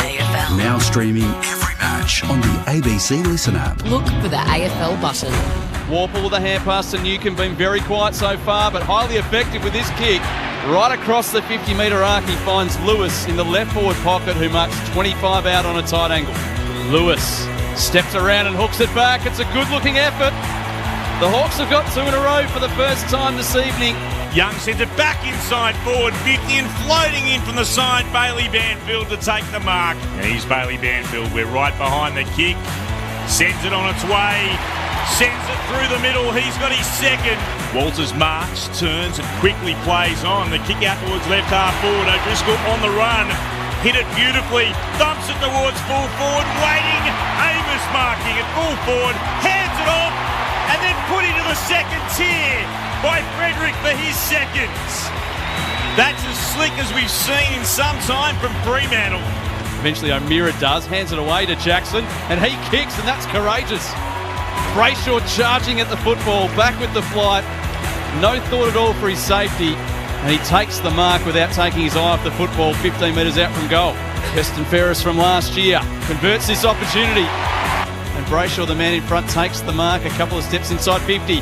Hand passes off to Clark, who was swinging by for a kick on goal. All the way to the line, he's got there. Clark from 55 nails the goal. And it's 5 in a row for Freo. The 2023 AFL season. On radio, ABC Sport Digital. and now streaming on the ABC Listen app. Terrific you could join us here at Perth Stadium for Fremantle and Hawthorn. The Dockers lead 10-4-64 to the Hawks 5-3-33. There's a few questions that have come through and we'll get to them in just a moment if you'd like to ask one as well. 0437 774 774. 0437 774 774 as it always is on Grandstand AFL. Speaking of things that we always do on Grandstand AFL, Dave Lindsay has got all the numbers for us. G'day, Dave. Hawthorn lead the total disposals by 1 at half-time, 194 to 193. Fremantle plus 23 in the marks, 67 to 44. And they lead the tackles 31 to 19. Hawthorn lead clearances 20 to 15. And surprisingly, lead hitouts 25 to 18 as well, with Meek 16 hitouts and 9 to Reeves, while Sean Darcy's had 16 hitouts and Luke Jackson just the 2. The other surprising stat in terms of the team statistics is Hawthorn leading the inside 50s 29 to 19, which means Fremantle have scored on 14 occasions from 19 entries, which is a remarkable effort, going at just about 75%. Leading possession winners, firstly for our leaders, the Dockers. Brayshaw with 17 touches, 11 kicks, 6 hand passes, 5 tackles and a goal. Jago Ramirez had 14 against his old club, 13 for Young, 13 for Ryan, and 10 each to Walker, Aish and Luke Jackson. While for Hawthorn, it's James Warple at the top. He's had 17 disposals as well, 11 kicks and 6 hand passes. Will Days had 15 touches, also kicked a goal. Amon 13, Sicily 13. He had a very quiet first quarter, but much more influential in the second. Nash with 12 touches. Moore, Hardwick and Morrison 10 possessions each. Emma asked this question. Guys, can you clarify, why is it when a player has the ball outside the boundary from a stoppage, e.g. out on the full, and the umpire then calls play on, why is it not called out of bounds and thrown in? Who wants to take this one? This is a favourite of many people. If they take advantage and play on while out of bounds and the umpire calls play on advantage. It's an odd one because while they've called play on, they're clearly out of bounds, but their play obviously doesn't commence until they re-enter the field. And if you are in a position having taken a mark or something, then you have, or been given a free kick, then you have the magic protected area that surrounds you, even if you are technically over the boundary line, and that remains in that case when play on. Even if you've taken a mark and you get called to play on, you're still in that protected area, which means provided you continue on a straight line to take your kick, that's okay. That's okay. Absolutely. But if you step left or right and they call play on, that's not okay. Then you're out of bounds. That is out of bounds. One of the great grey areas. It's a fair question. We get asked it a lot because a lot of people do go, hang on, how does that make any sense? And then we have rules like after the siren, you can now start outside your angle and run around, but not go past your angle to do the snap-on goal. But you're not allowed to do that at any other stage of the game. No. Just after the siren. We do fun. We've got an odd game, don't we? We do. It's the vagaries that make it so brilliant, but understandable every year. Yeah, that's The true. change, I hate that, but That's true too. Rick Ensley, Margaret River, always good to hear from you, Rick. Can we don't call yourself silly, Rick. Can we Dockers supporters breathe with some ease, loving the night gardening with the team? I would be confident at the moment, but I wouldn't be just getting too excited until maybe if you've got the same 31-point lead with a quarter to go, maybe you can breathe with some ease. Not yet. Not yet. Not just yet. Third term, though, is about to get underway. Let's see how the Fremantle supporters are breathing after the next half an hour or so. On Grandstand AFL, Dave Lindsay to kick off the second half. Excited there for a moment, Clint. I thought you said Rick Ashley had texted in. Rick Ashley? Never going to give him up. He won't give the Dockers up either. Hawthorn are never going to give up tonight either. They're going to have a real crack here. Morrison tries to burst away with the football. He's tackled by Darcy. Some good news for Rick is that Hawthorn have only kicked 8 goals in 7 third quarters this season. They've conceded 31. It's a dismal record for them in the quarter straight after the half-time break throughout this season so far. Fremantle will get a free kick inside the centre square for a hold on Sarong. If they win tonight, could they get on a Rick roll? They certainly could. Who knows? Their roll's been heading in the wrong direction so far this season. As Sarong sets it up to the lead of Tracy. Goes over his hands. Roving at the back is Jackson. Oh, Walters was crunched in the tackle. Morrison lined him up.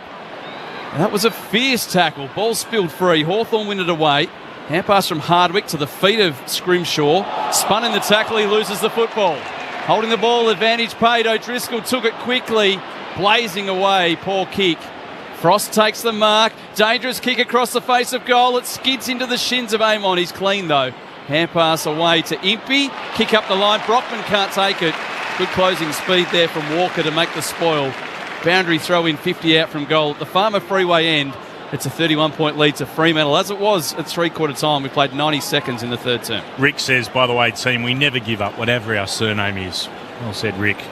Enjoy the night gardening. We're back underway here. The ball thrown back in. Darcy gets a fist on it. Out after it. Jackson almost ran into Walters coming the other way. The Hawks, quick hands. Frost to Newcomb. Clever hand pass along the ground, but it sat there for Darcy to gather. Gave it off to Sarong. Kicks around the body. Up in the air. Flying, marking Jackson. 2 bites at it, but he drags it in. He'll go back and have a shot from about 35 metres out. It's a 45-degree angle to the left. Just growing in form, Luke Jackson. Just feeling more comfortable and looking more comfortable, isn't he? Every week. I reckon the Gold Coast game, he just started to, I know it was a few weeks ago now, but just started to feel his way into, a new system. And not going to have an impact straight away. New teammates. You've got to learn the way they play, what they expect of you, where they want you to go.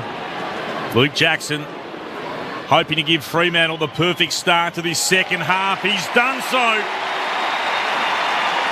Runs over to celebrate with his teammates. It's high fives all round as Fremantle They stretched that halftime lead that was 31 points back to 37. 11-4-70 to Hawthorn, 5-3-33. We've travelled less than 3 minutes in the third term on Grandstand AFL. Comment coming in from Dean. Freo's tackle pressure, says Dean, is giving them time and space to move the ball forward faster and giving their forwards a chance to find some space. Now they just need to win some centre clearances. That's on 0437 774 774. Our experts Shane Woden and Sharad Wellingham. Definitely agree with that. Yep. 34-20 in the tackles. Favour of Fremantle. John Newcombe should have taken that one out at create a stoppage for his team. Ball up in the middle. Reeves jumps into Darcy this time. Darcy swats it away though. O'Meara floating a hand pass over the top for O'Driscoll to run onto it. He was running onto his right boot, so he spins inside and hands it away to Brayshaw. Brayshaw a hand pass back to O'Driscoll. This time with the left. Jackson with a big leap from the back. He was 4 deep, couldn't quite bring it to ground. Strong tackle applied by the Hawthorn defence. That was Scrimshaw spinning his opponent Tracy into the ground. Ball up right forward pocket. The umpire wastes no time, puts it into the sky. Comes down to Day. His kick partly smothered. O'Meara, good ground ball collects. Hands it out towards Walters. Darcy now. Backfeed hand pass to Brayshaw off to Sarong. Was he held without it? No. Good tackle applied by Newcombe this time. Hawthorn win it away. Impey to Hardwick. Off towards Weddle. And his little chip pass into some space finds Amon on defensive 50. Long kick. Hoping to set up Brockman. Coming across his bows. Walker did very well. Knocks it away. Arriving is Moore. Brockman left it for him. Moore was waiting for Brockman to collect, and in the end, that gives an opportunity for Walker to lock it up for a stoppage. Jen Wallace is our boundary rider this evening. Nat 5 hasn't come back out from the change rooms after half-time yet to resume his spot in the second row, but we'll wait and see. So maybe doing a bit more warm-up downstairs. Hawks moved the ball along the boundary line. Eamon got a hand pass away meant for Brockman. Dragged it down with the left, picked it up off the deck to Impey. Switkowski got him. Ball spilled free. Chance here for Frederick to pick it up deep in the left back pocket. Gave it back to Cox. Kicks beyond defensive 50. No mark taken. There's Hardwick. Hand pass across. Oh, crunched. Eamon got absolutely monstered by Jackson. He wins the free kick for the Dockers at centre half back. Still down in an incident. Was just off the ball. It was Schultz. He's worse for wear. In the hands of the trainers as the Dockers bring it towards the centre wing commentary side. Switkowski to Aish to Cox, who puts it on the boot down the line and measures the pass perfectly to Frederick, who marks just shy of left half forward. Schultz is up, but goodness me, he's been in a battle tonight. He's still in pain. The trainer's right with him. Young with the footy. Beautiful delivery to Amos, who drops the mark he should have taken. Recovery was okay. Hand pass to Sarong, 55 out. Kicks across the attacking 50. Free kick for a hold. O'Driscoll dragged to ground. He will get the free kick. Jen Wallace. Schultz just seems to be favouring like his lower rib area, so I don't think it's the shoulder. I think the arm is protecting that rib area as to why it looks a bit limp at times. Copped some very solid contact in his goal square. He's had a rough night. Ribs. Almost like a pincushion tonight. He's copped it at every contest. It's how he's landing. He's landed heavily 3 times now. We know how hard this surface is here at Perth Stadium. Meanwhile, O'Driscoll from about 46 metres out, leans back on the kick, pushes it right across the face. Darcy comes back to make a contest, brings it to ground. Sicily immediately tackled by Walters. There'll be a ball up just to the left of the goal square. Walters throws himself to ground, hoping to milk a free kick, and then tangles his legs with Sicily. These two are very good at milking free kicks and reacting. The umpire wants to get play on. She throws in the air quickly. It's swatted towards the boundary, and Schultz helps it further over the line. Boundary throw in left forward pocket. 37 points to lead for Fremantle, 7 minutes into the third quarter.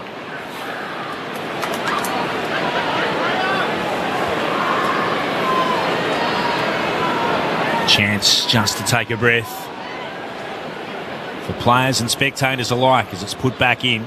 Darcy won it down but behind himself. Warple gathered, got it onto Newcombe, spun around, got a hand pass out to no one in particular, picked up by Erasmus, hand passed over his shoulder, only found Morrison. Bumps it for the Hawks into the middle of the ground. Back there first is Ryan. Furthest play back defensively for Fremantle. He'll switch play. Out to O'Driscoll, marking on the outer edge of the centre square. He's told to play on immediately.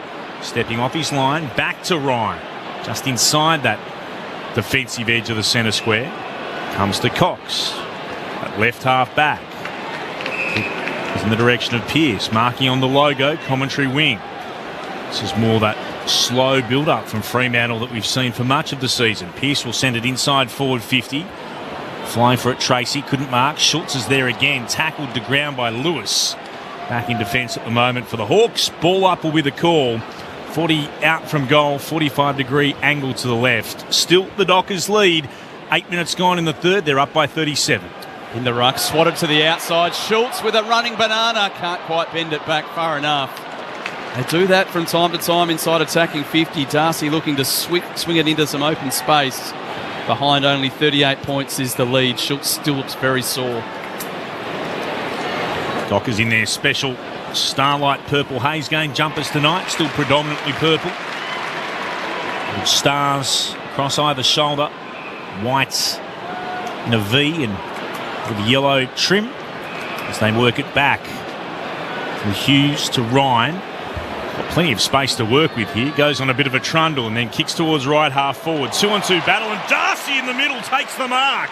He plays on quickly, sends it in the direction of Frederick who marks. 40 from goal. Better than a 45 angle. Out to the right-hand side. Michael Frederick can go back and look for his third. The fella just need Luke Jackson in the head. In that contest. But even those contests, they're marking and wheeling, which I think that those marks are sticking more tonight than we've seen most of the year so far, and so it's just enabling them by winning those contests to play on and be more proactive. Michael Frederick with the orange boots. He liked it the moment it was on its way. He's got 3.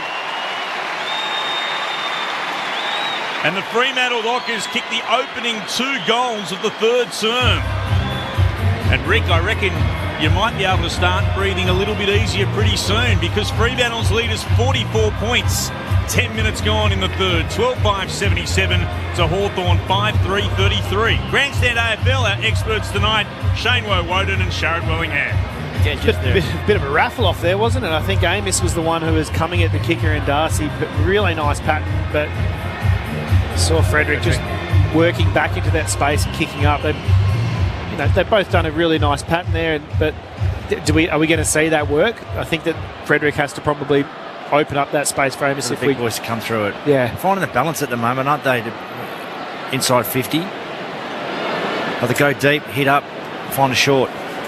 Back in the middle, Darcy down to the path of Brayshaw. A hand pass out towards O'Meara. He's dragged to ground, just gets his hands free. Brayshaw collects the loose footy. He's tackled and spun to ground by Newcomb. Ball up just forward of the wing. Jen Wallace is on the boundary. Fife has made his way back to the bench. He's now just in shorts in the warm-up top, so the tracksuit is gone. Looks like he's getting ready to potentially enter the play at some point soon. I have to think Lockie Schultz is top of the list of players to be substituted. Just try and get him right for next week. Absolutely. He needs a blanket and a hug and a warm bath. Yeah, absolutely. Been belted around tonight, Lockie Schultz. And a tough night for Lockie Schultz, but as always, 100% effort at every contest. Brayshaw from the stoppage. Kicks with the outside of the boot. Scrimshaw across the pack. Almost brought it to ground. Weddle, he's caught by Schultz. Somehow got a hand pass away to Scrimshaw. Kicks down the line. Young up in front. Brought it to ground. McDonald for Hawthorn wins the football. Hand pass inside. Found Warple, but he lost it immediately in a tackle. Young's taken front on by 2 Hawks. We'll get a ball up just inside the centre square. It's 44 points the lead for Fremantle. Bulldogs by 23 points. 15 gone in the third in Canberra against the Giants. And the restart. Trying to get it away here was Reeves. Hand pass intercepted by O'Meara. Slapped it along the ground. Picked up there by Ward. Tackled by Erasmus. Holds it to him. Ball up the call. Still in the centre square. Just forward of halfway for Hawthorn. Ball centre loft. Reeves won it down to Day. Hand pass for Newcomb. Couldn't gather it first time. Got it a second and then was run down by Banfield. Bailey Banfield got him. And he'll get the free kick at centre half back. He'll stab the pass short to Brayshaw. Fremantle see space on the southern wing. The kick's in the direction of Pearce. The captain stabs it. Young bounced at his bootstraps. Was able to gather it a second time. Kicks towards right half forward. Wasn't a great one. Sicily up against Frederick. I'll stop that. It'll be locked in. Neutral ball Ball up at right half forward here for the Dockers. 12-5-77 Freo. 5-3-33 the Hawks. 13 gone in the third. Grandstand AFL on ABC Radio, Sport Digital and the ABC Listen app. Darcy connecting again with Brayshaw at this stoppage. Hand pass down the line. Once more Erasmus tries the soccer kick to keep it in play, and he's knocked off the footy. Hawthorn win it away. High kick down to the wing position. McDonald, he was knocked off the footy as well. Clever toe poke came from Ward. Loose footy gathered by Moore. Hand pass intercepted by Young. Knocked it down and then went back and collected it. Hand pass to Pearce. He loses it in a strong tackle. Fremantle with plenty of players turning up to support. And now Clark uses his speed to get away. Has to take a bounce at full speed and then kicks long towards half forward. Floats over the pack. Frederick onto the loose ball. Can't quite get to it yet. A little back heel from Frederick. He's got it to the top of the goal square. Weddle under pressure. Coughs it up with a hand pass. Comes back to Schultz. Doesn't blaze away. Composure showing. And the chip back inboard hits up his captain in Brayshaw. That's what you recruit Jordan Clark That's for. what you get him in for. Oh, bounce. Take it on. I haven't seen that a lot from him this year. Just to be able to tuck it, back his skill, back his speed, because he can carry the ball. Not many players can bounce the footy at that speed. No. He somehow managed to do it, and then an effective kick as well. It becomes an 90-metre play. So Andy Brayshaw kicked one in the second quarter to stretch the Fremantle lead. Goal umpire doesn't move. And the Dockers are up by 50. 2 for the skipper. 13 for Fremantle. 13-5-83. They lead Hawthorn 5-3-33. And the third quarter nightmare that it's been this season for Hawthorn continues. They haven't scored in 14.5 minutes of footy. He's influencing tonight, Brayshaw. Certainly is. He started a little quiet in the first, but he's just built into the game. And one of his greatest weapons is his ability to cover the ground and get across it continuously. And again, he's doing that tonight. Good to see him. It's been a really good linking game from him, hasn't it? Hasn't had too much run and carry, which he never really is renowned for, but he's really good at linking from back half to back half to midfield or midfield to forward. Yeah, he's finding more uncontested footy tonight, which is good. Getting on the outside and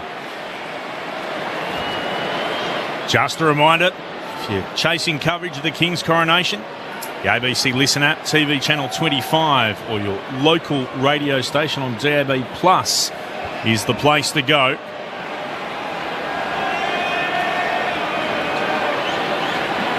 And back underway. Ball thrown up and down here by Meek. Comes in the direction of Warple. Gets it out towards right half forward. Oh, Rasmus, great tackle on McDonald. Ball spills out. Here's Jackson bursting away. Jackson kicking towards the outer wing, wanting it Banfield, bounced off his shin. He attacked the football with courage. Hand pass over the top, beautifully done. It comes to Aish from right half forward, puts Fremantle to full forward. Tracy drops the mark. He probably had a chance to take, got both hands to it in the centre square. Weddle, hand pass away. Schultz out after it. Frost applies pressure. Hardwick off the deck, gave it to Eamon for the Hawks. The clearing kick in the direction of Brockman. Good spoil from Walker. Sees the ball spin away and over the boundary line for a throw-in. Still right half forward for Fremantle, who lead by 50 points. 16 gone in the third. Did everything right there, didn't he? Everything. Just owned his space, checked the body at the right time. They'll stick soon. Jackson in the ruck behind Meek, who wins it to the front. High kick from Nash. It's about 40 metres on the flight. Young comes across to win the footy, turns it over though. Stolen by Brockman in the 33 for Hawthorn. A hand pass to Wingard. Blind hand pass over his shoulder to Newcomb. Just shoves his opponent out the way. Floats a hand pass out wide. Needing a kind bounce is Morrison. He knocks it further afield, hoping for McDonald or Moore. It's Moore who collects, and that's a beautiful kick. Moore with a hand pass back to Morrison, who off a step with the left boot has rammed it straight down the throat of Reeves. I think that's probably the third or fourth time we've seen a really nice inside 50 from Moore, isn't it? Certainly is. Oh, that was Morrison. That was Morrison, sorry. Receiving from Moore. Hard to tackle John Newcomb. Big dusty fend again tonight. It's a very slow start to the night from Newcomb, but he's starting to get into the game now. Meanwhile, Reeves, who spent some time on the bench and in the rooms with an ankle injury earlier this evening, and he's kicked like someone who didn't have much confidence in the ankle. dragging it well to the left. Hawthorn's first score of the third quarter. It's taken 18 minutes. They haven't kicked a goal since the 27-minute mark of the second term. It's the Dockers by 49. And they're out. They go straight up the middle too. Fremantle comes to Banfield. Defensive edge of the centre square in the direction of Frederick. One-on-one battle. Doing well then was Mitchell. Shares it away with Amon. Gets it back and then turns it over. Disappointing kick. Wanted Wingard. Hughes was able to chomp it off. Full stretch. Dragged the mark down and sent it to O'Meara. Centre wing. Southern side of the ground. Frost up against Aish. Frost gives away the free kick. Aish will have to come back and take it. He'll have it at right half forward. Head downstairs to Jen Wallace. Next stoppage. Ball's in the hands of Aish. He'll pop it inside forward 50. Leading out and marking Jackson on the lead. Marking 45-degree angle to the right. He marks 40 from goal. Jen Wallace downstairs. Fife's doing final preparations to come on. He's had the GPS monitor put into the back. And Alex Pearce, the skipper, seems to be getting a lot of treatment on his lower leg at the moment. Surely they give Schultz a rest. That's a kick from James Aish. Just waited. A hole there straight up the middle for Jackson to be able to leave into. Premiership player on this ground. Rising star of 2021. He's 21 years of age himself. Jackson already with 1 goal tonight. He's now got 2. And Fremantle have kicked the past 4. Their lead is out to 55 points as we head towards time on in the third term. Fremantle 14-5, 89. The Hawks are 5-4, 34. Grandstand AFL on ABC Radio, Sport Digital and streaming on the ABC Listen app. Clint Wilden with you alongside Dave Lindsay, our experts Shane Woden and Sharad Wellingham. Done a better job at the clearances. I'm not sure what that differential was at the start of the quarter, but it's 27-20 now as we hear the round of applause for Nat Fyfe as he runs on to the forward 50. They've snuck him on while everyone was resetting after a goal, but the crowd, they were awake to it. Michael Walters comes across to give him a low 5, and he jogs into the forward 50. It's Pearce, isn't it? Gives Sicily a shove. We'll find out from Jen in a moment officially who has been substituted out of the game for Fremantle. He might be into the action quickly here because they'll win the clearance. Brayshaw a hair pass to Sarong. Long kick in the Jackson direction. He's behind, juggling, can't take it. Fyfe gives chase, but Frost will get there first. Schultz is certainly still out there. He puts the pressure on and the kick is turned over. Brayshaw just forward of the wing. Short pass, here he is, Fyfe on the bounce, ball skids away from him and he does gather the footy but tracks it over the line for a throw in. Right, smile. Didn't look after him, Brayshaw, did he? So Schultz still on the field, so you would assume then Alex Pearce maybe the player. We haven't got it on our stats. He's not on the field. He's certainly not. Jen Wallace is keeping a close eye on things on boundary level. I'm trying to confirm if it's Amos. He seems to be the one that looks the most likely. Sarong bursts away from right half forward, kicks towards goal. He's missed. Tight angle when he put boots a ball from the right forward pocket. Just a minor score though, 14-6, 90 to 5-4, 34. 21 gone. Nearly 20 minutes played in this, the third term. Hawks having made the substitution 2. Green out for them. Bramble being included.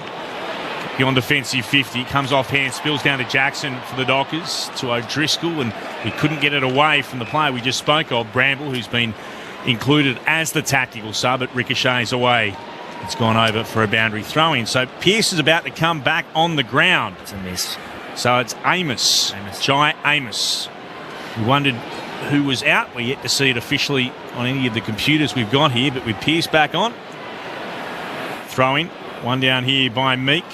Came to Day. Clearing kick. Might be deliberate. It is. Insufficient intent. Anywhere would do from him. It'll be a free kick to Hayden Young at left half forward. That looked funny, didn't it? All the Dockers players' arms went out once like seagulls in the wind. Good description. Young puts it back inside forward 50. Big pack up. No mark taken. Weddle got hands to it, came to Walters, tried to grubber it along the ground, but Sicily was standing there in defence. Gives it to Nash. Can he break the tackle of Brayshaw? Just back to Sicily again. To Nash, they run through the middle. This is awesome from Hawthorn. Again to Newcomb. To Nash once more. Hawthorn streaming forward. To Bramble. Receives the hand pass. Hand passes now to right half forward. To Moore. Looking to chip into the right forward pocket. Unable to mark it then was Lewis. Out after it again, Warple. He'll try to keep it alive. Hand pass over the shoulder. Comes as far again to Bramble. Centering kick around the body. It's high up in the air. Dockers can't mark. It spills down. Shot at goal from McDonald. Misses to the right-hand side. The ball through the middle was tremendous. The result, though, missing to the right-hand side. A minor score. 14-6-90 to the Hawks. 5-5-35. 23 gone in the third. Jen Wallace downstairs. It's been a lottery of names we've been throwing up, but it's Josh Tracy, I can confirm, that Freo have confirmed as the sub. Well, they kept us guessing, that's for sure. And that's a remarkable mark from Jackson. Juggling it to the ground level and somehow fell it into his lap. He's taken the mark and then dished the hand pass off while lying on the ground to Young. Long kick to Walters, one out, opposed to the youngster Mitchell. Mitchell did very well to spoil, and then Walters has just carried it across the line before hand passing it back, searching for O'Driscoll. So here's a question I don't know the answer to. If you bring the tactical sub on, do you have to sub somebody off, or can you make a decision about who's not going to go back on? They're probably arguing about it in the box. Oh, we'll get Fife on and then we'll just worry about we'll work it out. These guys are the worst. I'm not sure if you can do that. I'll have to... Well, that's something I could annoy the AFL with during the week. It's an interesting decision as well for Tracy, because he's certainly shown a bit tonight. Made a lot of good contests up forward. Hawthorn win it away from this boundary throw-in. Newcomb getting better the longer this game goes. Kicks to Wingard on the wing. He hand passes inboard to Scrimshaw. Here's this Hawthorn wave again coming down the middle of the ground. It comes now to Morrison. High kick into space. McDonald on the end of it. Needs a friendly bounce. It rolls away from him. Walker comes in to close the space. McDonald bumps into his teammate. Somehow squeezes a kick away, but it goes nowhere. And Hughes is there to mop up. A hand pass to Walker. Another hand pass further afield to Ryan. And a beautiful long kick to guess who? Nat Fife at half-back takes the mark for his first possession. Huge draw for Fife. Goes back. Decides to go safety first to Ryan, who looked to switch play. Comes out to Hughes, marking the left-back pocket. Has acres to work with. Takes a bounce. Runs to left half-back. Goes short to Young. Just caress the pass onto the chest of Young, and he's got it for Fremantle between left half-back and centre wing. Their lead is 55 points. Moves it inboard. Marking there Brayshaw. Young runs by. Brayshaw gets told to move it on. He'll kick to a pack inside forward 50. Jackson flew. Came off hands out the back. Bramble got a hand pass away. Oh, Mitchell tackled the moment he took possession. No prior though. Sarong and Walters got him. Ball up inside Freo's forward 50. Their lead is a very impressive 55 points.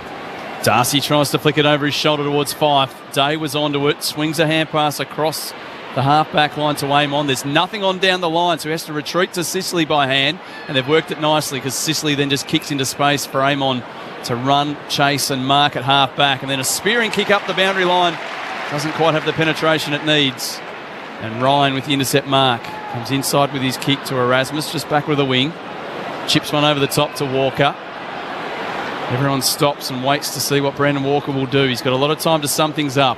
Kicks high and wide, hoping for Jackson. Sicily makes body contact. Gets over the back to Walters. Can he dribble it home from here? No. Got no spin on it at all. And it went directly in a straight line right across the face of goals. Out of bounds for a throw in the left forward pocket. Still a good situation for Fremantle to work something out from here. They're up by 55 points as we close in towards three-quarter time. Glad they didn't call for insufficient intent then. Throw it in. Darcy palmed it down. Here's Fife. Got a hand pass out, but the target was meant to be Sarong. Instead, Ward saw it over the boundary line for a throw-in. Yeah, that would be harsh. I'm having a shot at goal. I've missed everything. I'm getting pinged for insufficient intent. Technically, I'm not trying to keep the ball in play, am I? I'm trying to go for goal. Throw it in. Darcy palmed it back into the corridor. No chance of this coming out. spilled to a Fremantle player who was set upon by Impey the moment he received it. Switkowski, who climbs up off the deck. One in front of the Dockers goal. It's put up again.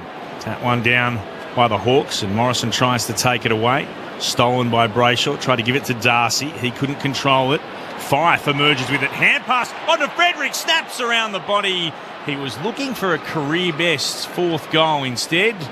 He's missed the lot. Out of bounds on the full. Free kick to Hawthorn at left fullback. No change to that score. Freo 14-6. The Hawks 5-5. The Dockers by 55. 27 gone in the third.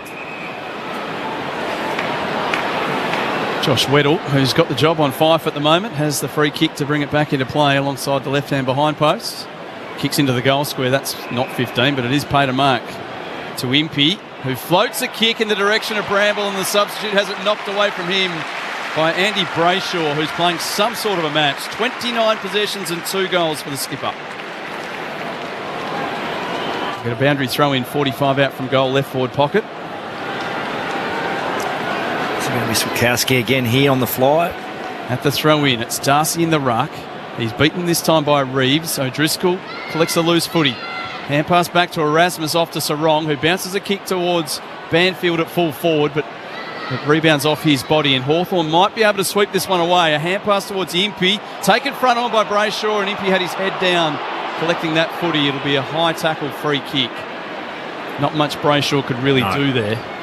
Accidental, that one. But Impey will get the free kick at centre-half back. He's tried hard for the Hawks today off that half-back line. 12 possessions for him. He's forced to go backwards with his kick this time to Frost, and then Frost chips it very short and finds his teammate in Moore at centre-half back. So Moore moves it short. Finds Ward. Short again. To Impey. Gets a hand pass away to Mitchell. Puts it out to right half forward. Taken here by Nash. Nowhere to go. And then under pressure by Fremantle's captain in Alex Pearce. He can only put it out of bounds on the full. It'll be a free kick to the Dockers in the left back pocket.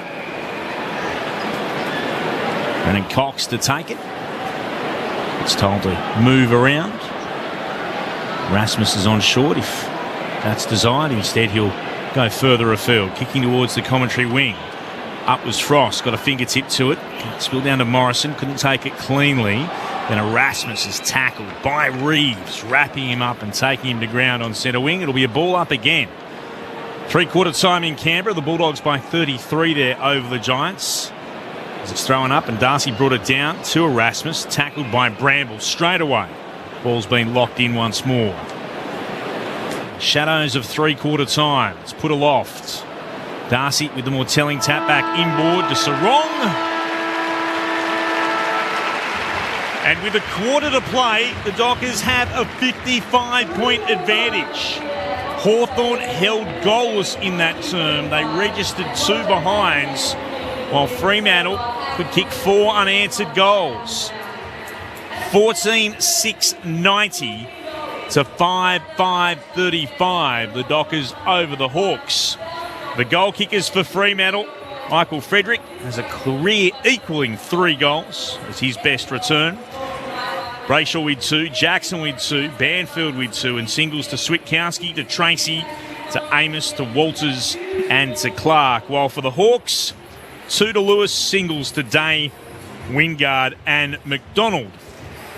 3/4 time by the way in Canberra at Manuka Oval. The Bulldogs leading the Giants there by 33. 11-6-72 to 5-9-39. We'll pause here at Perth Stadium. We'll be back with the final term and the thoughts of our experts in just a moment, wherever you're listening on ABC Radio Perth and WA Sport Digital, and now of course streaming on the ABC Listen app. Look for the AFL Extra button. This is Grandstand AFL. ABC Listen. It's hard not to love Bluey, whatever your age. So here's your chance to take a deep dive behind the scenes.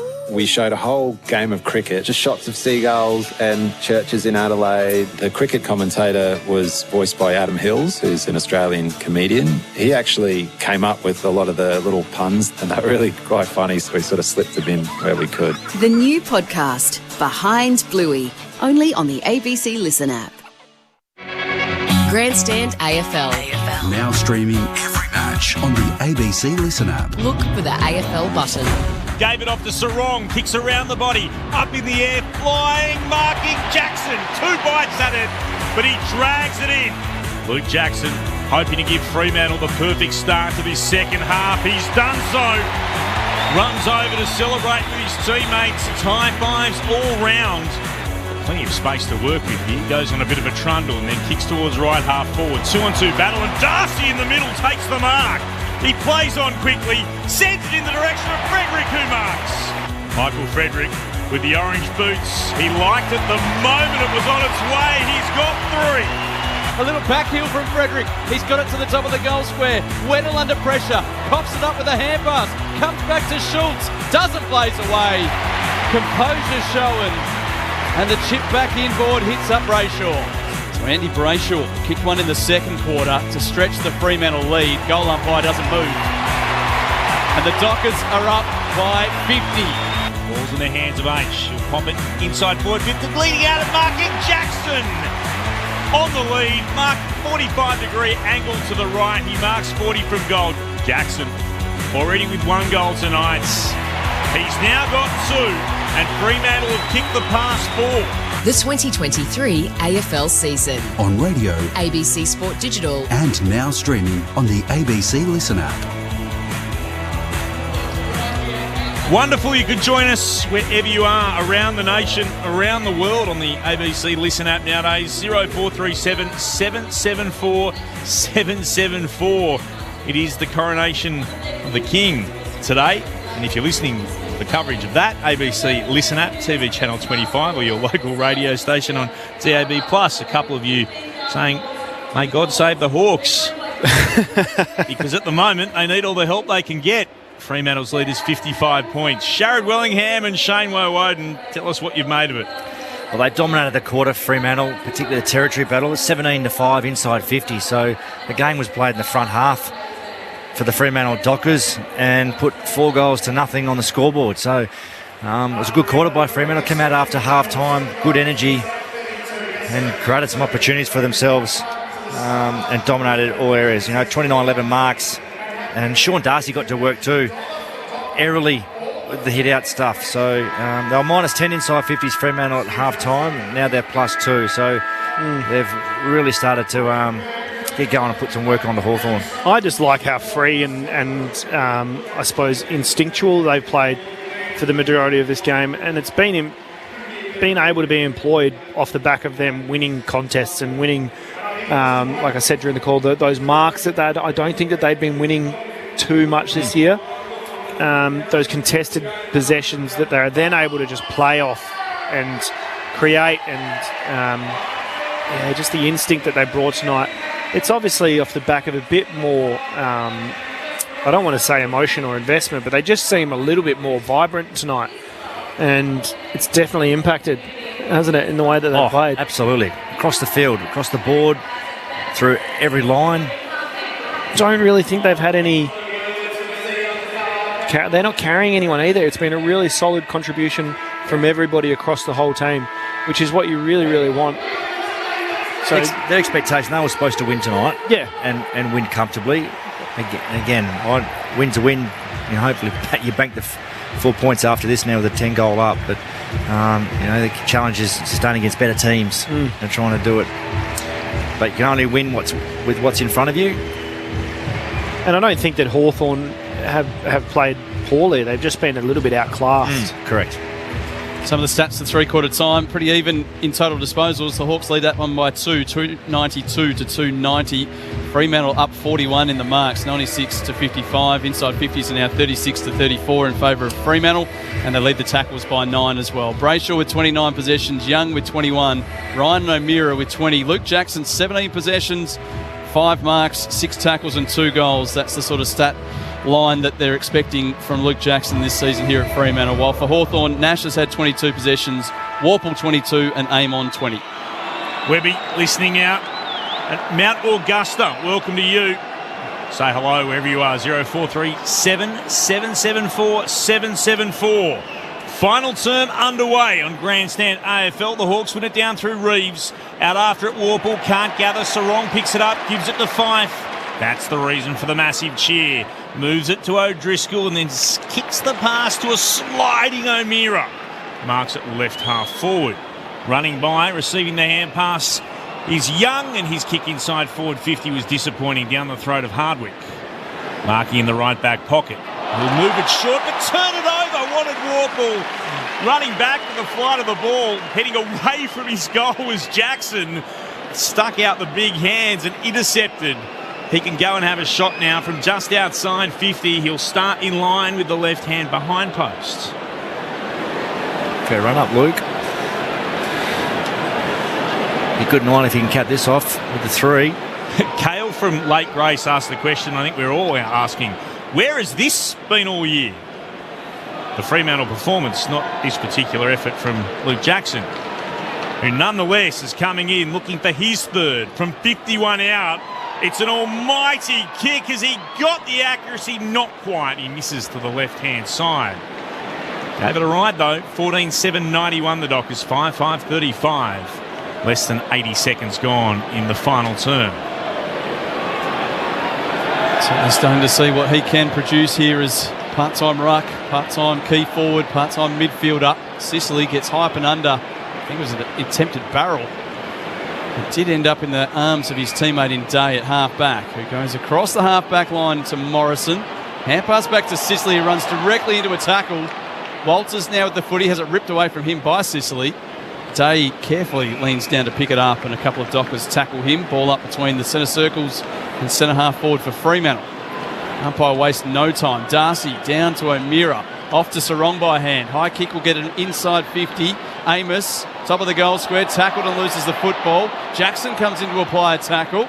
Ball jars free and it's over the boundary for a throw in the left forward pocket, City end. 56 points is the lead for Fremantle 2 minutes into the last quarter. At times they look a bit confused, Hawthorn, with what they're doing with their method with ball in hand. Ball's put back into play. Darcy up against Meek, and Meek won it down to Newcomb. Fires the hand pass into the middle. Chance for Morrison. Kicks towards the logo. No mark taken. Good pressure applied there by Clark. He's able to go back to Aish, and now to Ryan. To Aish again on the logo. Commentary wing. Moves the Dockers to O'Meara. Pops the pass laterally and short to Clark. Marking a couple of metres in from the interchange gate. Stabs it back to the logo to Sarong. And working it around, but basically in the same part of the ground, the northern wing. Sarong gets told to move it on. Goes on a run and he'll put it inside forward 50. Leading to it, Amos couldn't mark. Tried to get a hand pass away. Stolen then by Frost. Got it off Darcy. Frost stumps it into the centre square. Young gathers for the Dockers. Kicks Fremantle back into the left forward pocket. Fife underneath it. Can't mark. Amos at the back. Gathers and snaps, but misses to the right. Oh, it was very close. He pounced. Just couldn't find the major opening. 14.892 to 5.535. The Dockers over the Hawks. 3.5 minutes gone in the last. Youngster in Mitchell goes for a bit of a stroll and then kicks up the middle of the ground to Day. Had to stretch to take the mark. Again, has a couple of runners going past. Thought about hand passing instead. Kicks laterally to Morrison, who will flare it back out wide to Hardwick. Marks between half-back and wing and then carries it across the sponsors logo on the southern side wing. A hand pass forward to the play to Amon. Carries it to 70 metres out and drills it beautifully to the chest of Wingard. The Hawks going coast to coast for a shot on goal. Just got caught on the back shoulder a bit there, the Fremantle defenders. It's Chad Wingard who kicked a goal to end the second quarter. It was Hawthorn's last goal of this match. They went goalless through the third quarter for the 5th time this season. They've only kicked 8 goals in third quarters this year. Final quarters have only been a little bit better, and they will not register a goal with this effort. In fact, they won't register a score as the mark's been taken on the behind line by Brennan Cox. He'll play on with a hand pass to Ryan, who thought about bombing it long down the line, then changed his mind, kicks across the face of goal and does it well. Finds O'Driscoll just inside defensive 50. Did it very well too. As O'Driscoll sends it back to Cox between fullback and centre half back. Kicks beyond defensive 50 to right half back where Aish marks. Schultz is on down the line. It was a little bit shorter than that to Frederick, who was in front of his opponent. He takes the mark for the Dockers. He's still at right half back. There's options behind him inside his defensive 50. Instead, he'll put it to a contest at right half forward. Darcy's there coming in from the side. Waddell, but gathering off the ground. Jackson hand passes over the top to Switkowski to run inside forward 50 and miss. There's a 45-degree angle to the right. He kicked from 40 out. He put it to the right-hand side. Minor score, 14-9-93 to 5-5-35. The Dockers over the Hawks. 6 gone in the last. The Hawks prepare to chip it around the defensive 50. And then a kick from Amon, charged down by Jackson again. Switkowski wins the footy, hands it back to Jackson, who runs into Sicily in front and has Bramble from behind tackling him. Free kick paid for holding the ball. The Hawks play into advantage. A long kick towards the half-forward line. Moore now receives from Meek and chips it over the top to Lewis. Too far out to score, Mitch Lewis. Gives it off with a hand towards Moore, who is charging by. He's confronted, forced to go backwards to Lewis. Weighs up all the options and they're queuing up in the middle. Newcomb in the end takes the mark 35 metres out, directly in front as a few of the spectators reach for the ponchos with a bit of light rain falling.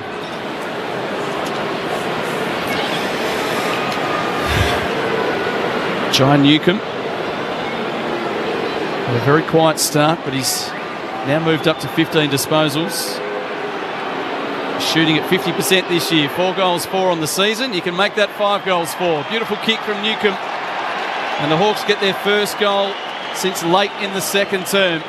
They move to 6-5-41. Fremantle of 14-9-93. Gone 7 minutes in the final quarter here on Grandstand AFL. Sharad Wellingham and Shane Woden, your experts. A decent transition all the way from defensive half to a goal.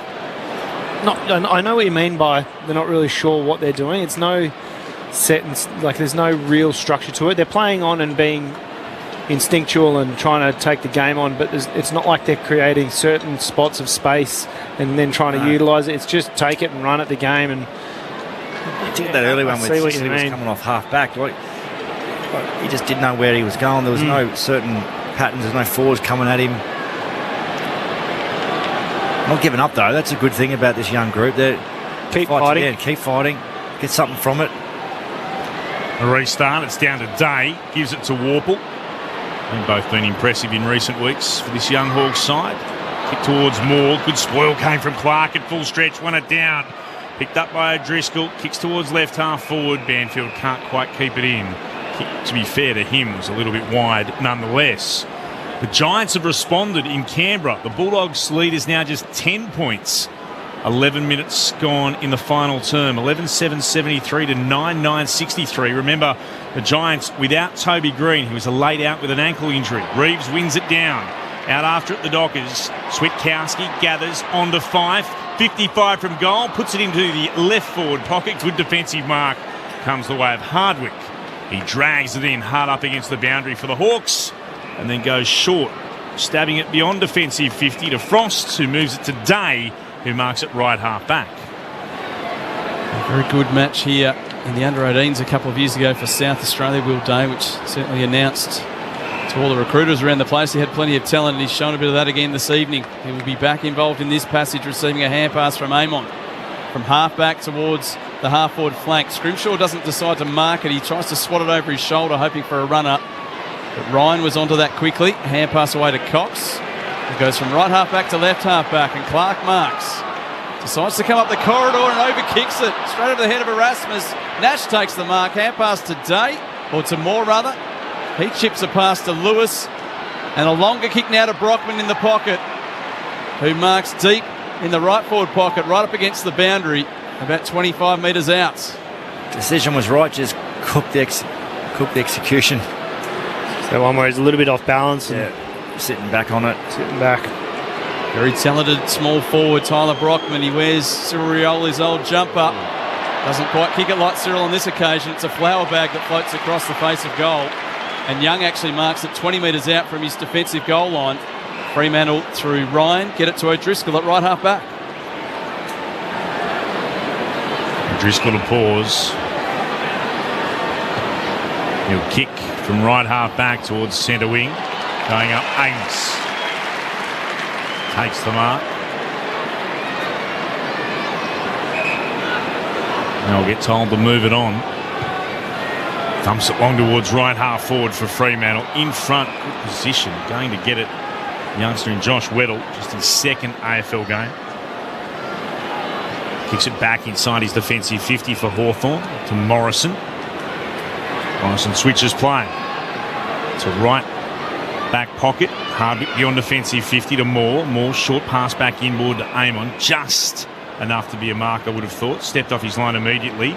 Sends it to Bramble. Marks in the centre circles. Not a great hand pass. Stretching Warple. He couldn't run onto it. Spills out. Day might have been taken without it by O'Driscoll. So according to the officials, they continue on. Here's Weddle with it once more. Weddle inside forward 50. Pearce battles away. The skipper brings it to ground for Fremantle. It comes down again to Jackson. Clearing kick finds Clark, who trapped it well with the left hand, then was able to pick it up. Beyond defensive 50, the 2-11s battle. Aish emerges victorious against Nash. Goes back by hand for the Dockers. Gives it to Clark, who goes back to Aish, who has it at left half back, and he'll then chip it short across half back. Fremantle by 52. Young with some dash off the half back line. Long kick, hoping for Walters. It clears him. At the back is Banfield. Shoulder to shoulder with Sicily, wins the contest. Hand pass inside to Walters. Another one to Sarong. Long hand pass to Schultz. He deserves a goal for his efforts tonight, and he gets one. Nicely done by Lockie Schultz as Fremantle went virtually the length of the field to score. And they just about bring up the ton. It's 15-9-99 to 6-5-41. Nearly 12 minutes gone in the final quarter. Jen Wallace is watching everything from the boundary. Aside from being happy with his team, now making his way to the bench. He was battling with some cramp just in that period of play. Opportunity. Their ability to hit the 45 off half-back. Fremantle create some overlap and bring their half-backs into the play. We saw Hayden Young then peel off and off Ethan Hughes and receive a handball and then get out the back, which creates that opportunity for goal. Just haven't been able to stop that tonight, Hawthorn. Crowd of 37,167 in. Dockers lead is 58 points. We'll do what we can to get Jen's mic fixed downstairs from the restart. Trying to bring it away here was Meek. He lost it, picked up by Jackson. Fife went to ground as Jackson found Sarong and kicks out towards left half forward. This is Frederick. We'll go back to Sarong, who has to stretch and mark in space on centre wing. The kick wasn't great back inboard. Set Walker a real task. Was tackled. His hand pass intercepted by Hawthorn's Newcomb. Hand pass on to Warple. The Hawks are away through Day. Moving it on to Ward. Kicks to Brockman. He marks. Uncontested.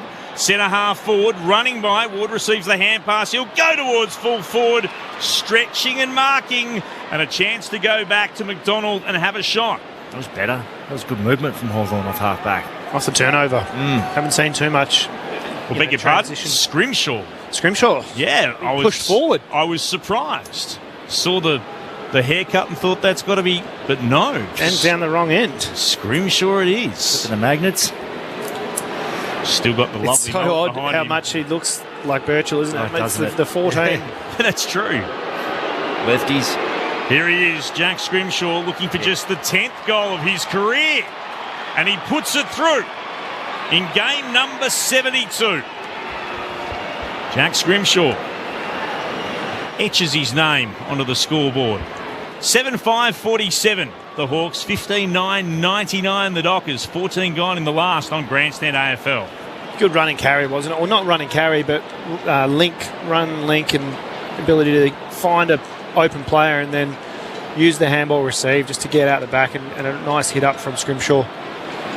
The haircut definitely makes him look even more like Birchall, but his mannerisms and the way he holds the ball and kind of those, hunched shoulders, very Birchall-like. Started his career at the Gold Coast Suns, played 4 games. Now embedded here in the brown and gold. Ball bounced in the middle. Not a good bounce. Oh, you recall that. Not recalled. It did actually bounce on the second time, still inside the outer of the two circles, but nowhere near the rucks. Jackson gets the clearance out of the middle, and Banfield comes through to take a strong mark right on the 50, and then he's run into Newcomb and caught one right in the middle, right in the guts. He'll take some time to gather his breath before having a shot for goal. I don't think there was anything untoward in that. I think he was just in the firing line of Banfield's run, wasn't it? Yep, Banfield's body was a bit out of control, and Newcomb was just standing where Banfield was heading. He doesn't shoot for goal. He sets it up to the top of the goal square. Fife waits down. Newcomb brings it to ground, and Hawthorn might sweep it away. Morrison with the 1-2. A long kick. Hangs in the air a while, and Brayshaw comes across to win the football. Gains it on the bounce and kicks high back in the Darcy direction. He makes a contest. Jackson waiting down. The snap goes straight up and down on the same spot. Swatted away to Fife. And Fife snaps a brilliant goal. The Hawks couldn't clear it. And Fife read the play beautifully. Running towards the right-hand behind post. He hooks it back for a goal. And the Dockers forwards and midfielders get across to celebrate. Good return for the substitute. Fife with a goal. The Dockers by 58 points. 16-9-105 to 7-5-47. How they loved that, the Fremantle They did, didn't they? They absolutely adored their dual Brownlow medalists. Their sub tonight, their former captain. It's the cheer of the night, apart from when he ran on. Definitely. And there's been three of the biggest cheers. When he ran on, when he got his first touch, and then his goal. No, good effort. Good movement around that stoppage, wasn't it? Well, not the stoppage, just around the contest, cutting through it. Could have a future as a forward, that young man. Could have. I'm glad they played him tonight as a sub and not spent time at Peel. Got the minutes, You can build him into it. Peter Bell again explained that well for us on Sports Talk this morning. The restart, Dockers went forward. That was Brayshaw's first touch for the quarter too. Second now. Here he is, gathering and kicking towards right half forward for the Dockers. Comes towards Banfield, up against Hardwick, and Banfield contents. He's bobbled over the boundary line for a throw-in, just shy of right half forward for the Dockers. Closing in on their biggest score of the season. They're 3 points shy of that at the moment. As Sarong tries to get back on the ground through the interchange gates. Both rucks had a tap. Came down towards Walters though. Puts the Dockers back into the right forward pocket. Darcy got hands to it. Mitchell looks to slap it out. It comes as far as Ward. Has to track back inside his defensive 50 and measure the kick beautifully to Newcomb for Hawthorn at left half back. Run and carry, and then comes inside with a hand pass to Warple. Warple with a chip pass, misses the target. It opens it right up. Aish comes in off the wing, dragged down as he was trying to kick. Erasmus traps the footy and then loses it. Banfield applies a good tackle. That's on Bramble. There'll be a ball up on attacking 50, centre half forward for Fremantle. I reckon Sam Mitchell went to Ward at 3/4 time, so you got Brayshaw for this last quarter. Jackson locks up with Reeves. Nash, hand pass to Warple. His kick smothered and it rebounds about 20 metres closer to Fremantle's goal. Nicely done by Sarong. Now Switkowski with a tackle. Hawthorn win it away though. Nash swinging a hand pass out wide. Bramble dancing to his left and then coming back to his right. Skids the kick down the wing. Hughes at the back. Looks more comfortable in that half-back role. Hand pass away to Cox. Dodges around Wingard. And sends a high kick towards half forward. Brayshaw backing back. Aish in from the side. Support arrives from Switkowski. He's spun in the tackle, and as a result, his hand pass goes over the line. Boundary throw in between wing and half forward, southern side of the ground, as the attendance is officially announced to the crowd here at 37,160. It's the home side, up by 58 points. We're a minute away from time on in the last quarter. Ball back into play. Reeves got rid of his opponent. Got a tap down to Newcomb. Nash hand passes over his shoulder. And battling away in there, Erasmus up against Brockman. Brockman won it, and then Switkowski stole it. Has it for the Dockers. O'Meara to Aish to Banfield, up into the air. Hit his chest, couldn't mark, spilled out, gathered again. Gave it to Brayshaw, tried to work it to Aish, looking to soccer it inside forward 50, only as far as Morrison. They're able to chop it off, and then they turn it over again, the Hawks. Looking to exit forward, or their defensive 50. They get it only as far as Switkowski. Not what they'd have been hoping for at all. Switkowski puts it back into the left forward pocket.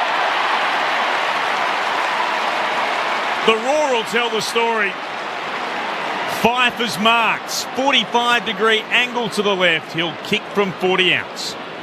Just recognised he had a little bit of a mismatch there and put his body on the opponent, sat back and just pointed to the space, and Switkowski just a nice weighted kick out in front of him and let Fife work into the space. Good cohesion, good composure from Switkowski. Second game of the season, kicked his first goal of the season a moment ago. Looking to make it 2. Takes a couple of deep breaths. Kicks across the face. Mark taken though. 2 Dockers raffle it. Amos tries to bring it away. It was he or Erasmus. You can take your pick.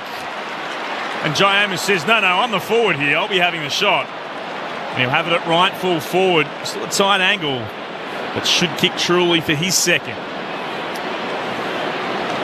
He's done well, the young man, tonight.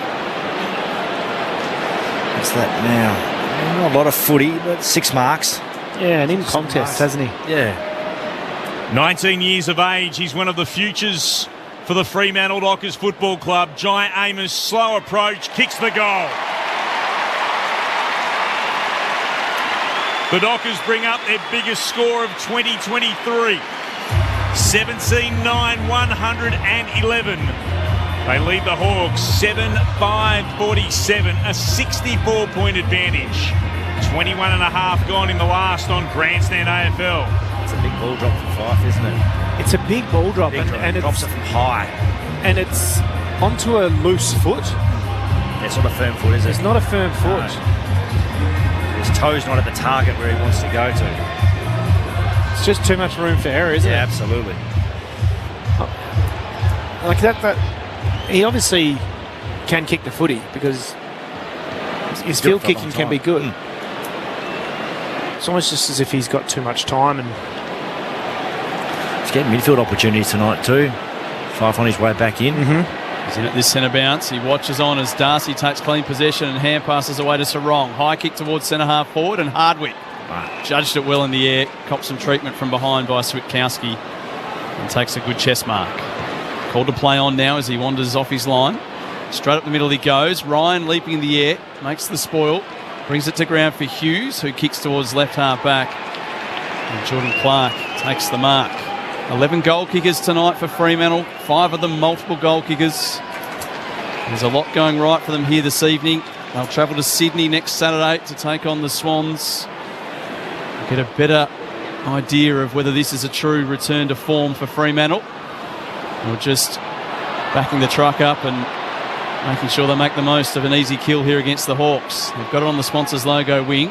Erasmus hooks across the body. Walters was the target, but waiting behind him, Impey showed the better judgment and takes the mark. Dangerous kick inboard. Clark almost with the intercept, brings it to ground, applies a good tackle on Moore, and they'll get a stoppage right on the 50-metre line, directly in front of the Fremantle goal at the city end. 64 points is their lead. 23 and a half minutes gone in the final term. Ball thrown aloft. Hawthorn win it down through Meek towards centre half back. Umpire spots a free kick. It's going Freo's way. What's that for?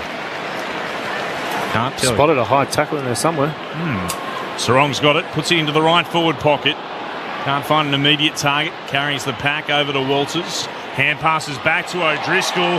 He's decided to thump it towards goal. Doesn't quite have the carry. Fife, a little clever backheel. Keeps it in play.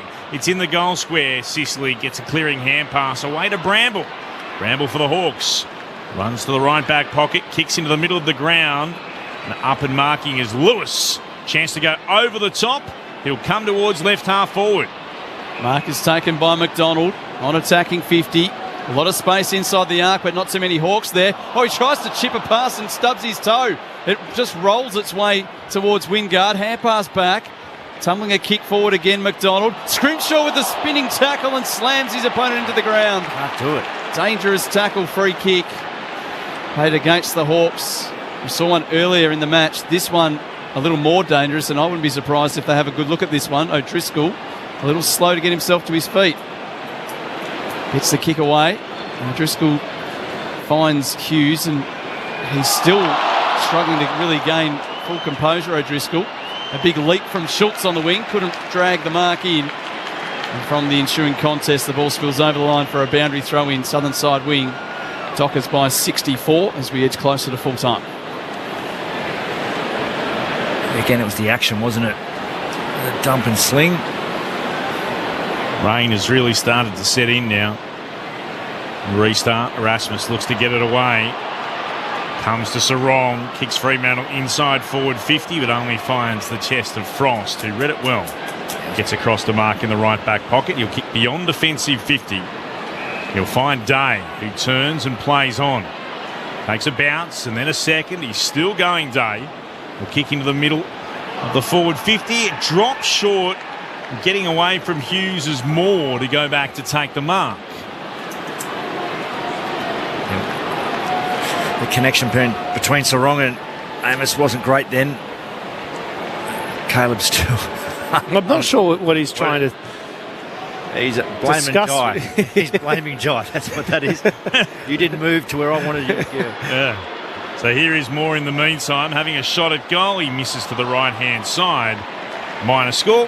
One more to the total for the Hawks. 7-6-48 to the Dockers. 17-9, 111, 26-9 in the last. Fremantle get a look at Sydney next week. Hawthorn will clash with Melbourne, so it gets no easier for the Hawks. As Cox marks the kick in, a hand pass away to Young, back to Cox at half-back. Hurried into taking his kick down the line. Jackson tries to spoil Meek, but Meek's taken a strong mark. Brave. Made a real mess of the hand pass coming inboard towards Ward, turning it over. Brayshaw diving and feeding a hand pass along the ground towards Fife. Will he blaze away? No. Does the team thing. Spots up Amos in the goal square. And Amos has got 3. Nicely done by Nat Fife. And the Dockers have 18 goals on the night. 18-9, 117. They lead Hawthorn 7-6-48 inside the last minute of play here at Perth Stadium. He's found some footy, Nat.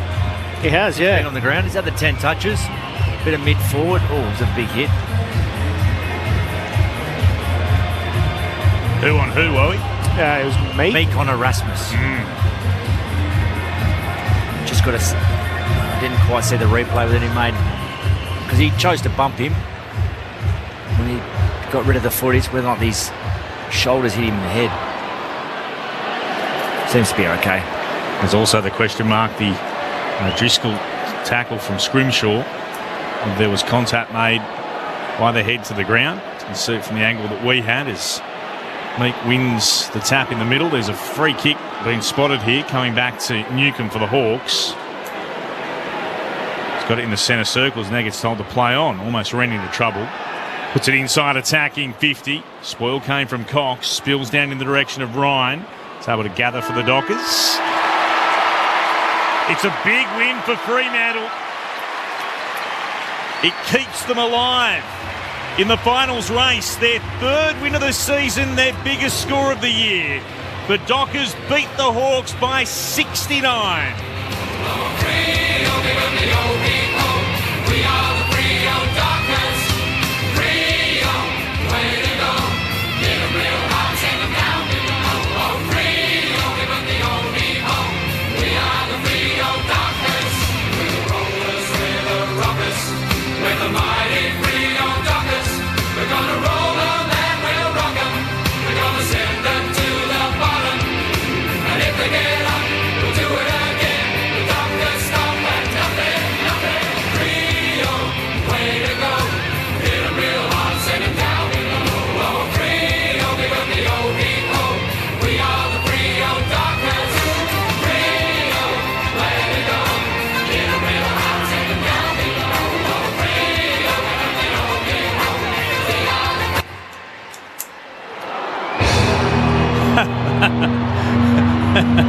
Not sure that's exactly what the Fremantle fans were hoping for. The club song just cut a little bit short. As TNC rings around Perth Stadium, the Dockers can celebrate a 3rd victory of the season. They needed it desperately to stay in the finals hunt. They led by 13 points at quarter time, by 31 at half time, by 55 at three-quarter time to win by 69. And they had 11 different goal kickers, 3 to Frederick, 3 to Amos, 2 to Banfield, 2 to Brayshaw and 2 to Jackson. Singles to Schultz, to Clark, to Fife, to Walters, to Tracy and to Switkowski. While for the Hawks, Lewis kicked a couple, Newcomb, Day, Scrimshaw, Wingard and McDonald, the other goal kickers. They've won 5 straight now over the Hawks, the Fremantle Dockers. They were for a long time their greatest nemesis on field. There was no team they had a worse winning percentage against than Hawthorn. Now they're starting to build against those in the brown and gold. What have we made of it all, gents? Our experts on Grandstand AFL. They've sat through and watched the Dockers' 3rd win of the year. Shane Woden and Sharad Wellingham. As expected, Sharad. Yeah. As expected. And up against a very young team. Well, they're both very young and inexperienced, really. But got the job done and had to do it. Probably more of an arm wrestle early between the two teams, but sort of broke it open, particularly in that third, into the second and third quarter. So they end up just really dominating the period of the game to win it. But just best I've probably seen them move the footy and be effective and efficient inside their front half. Well, they've had 27 scoring shots. Yeah. It's unlike Fremantle. It's unheard of. Massive. So they went going at 50%. It's inside 50 score ratio. So I felt like they just had a little bit more zip and go about them, and I kept kind of saying emotion, but it just felt like there was a little bit more feeling or something there. The energy was there, and that just translated to their ability to be willing to impact contests and work. I thought they worked for space really hard, and their wing, O'Driscoll and Aish worked really hard to get to the wings, which opened up the corridor a number of times. I just thought they were really well linked line to line and through their line as well. I think I said it that Brayshaw was a really good conduit between back to mid and then mid to forward. And the instinct and freedom that I felt they played with tonight, which we have not seen at all this year. No, I thought they found the balance tonight, when to go fast, and when to control it, and sort of build their ball up in their back half. And when they found that entry at forward to centre, they went, compared to going quick and overlap off half back. Much better balance. Yeah. I mean, we spoke to Peter Bell and he said they changed a few things up at training this week with the order that they did things, and thought that it might impact the way they come out. So, I don't know, they'd probably go back into the locker rooms after that and give that a tick, because they definitely had something, didn't they? Oh, absolutely. But why can't they? See, that's the level of Fremantle that I was expecting every week so far this year.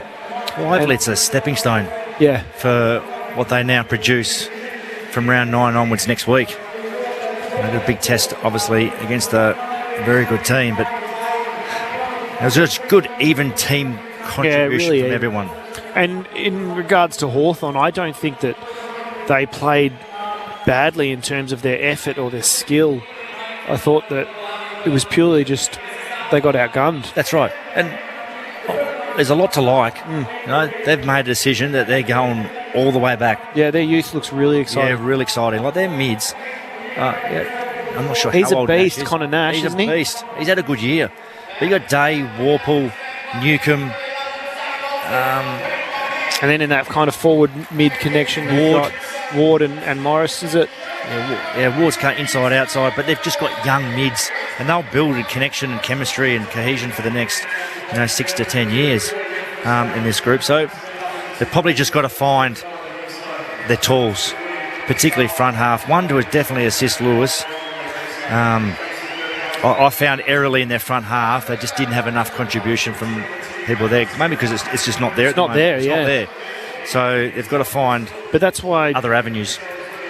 Meek has to probably. All Reeds have to go there more forward. often. Yeah, have to, because they subbed out Fergus Green, who's had an okay year to date with 8 games, maybe, but just again he had no impact. But also he's just not that big forward. Yeah, he's that hybrid type who can play small, play tall.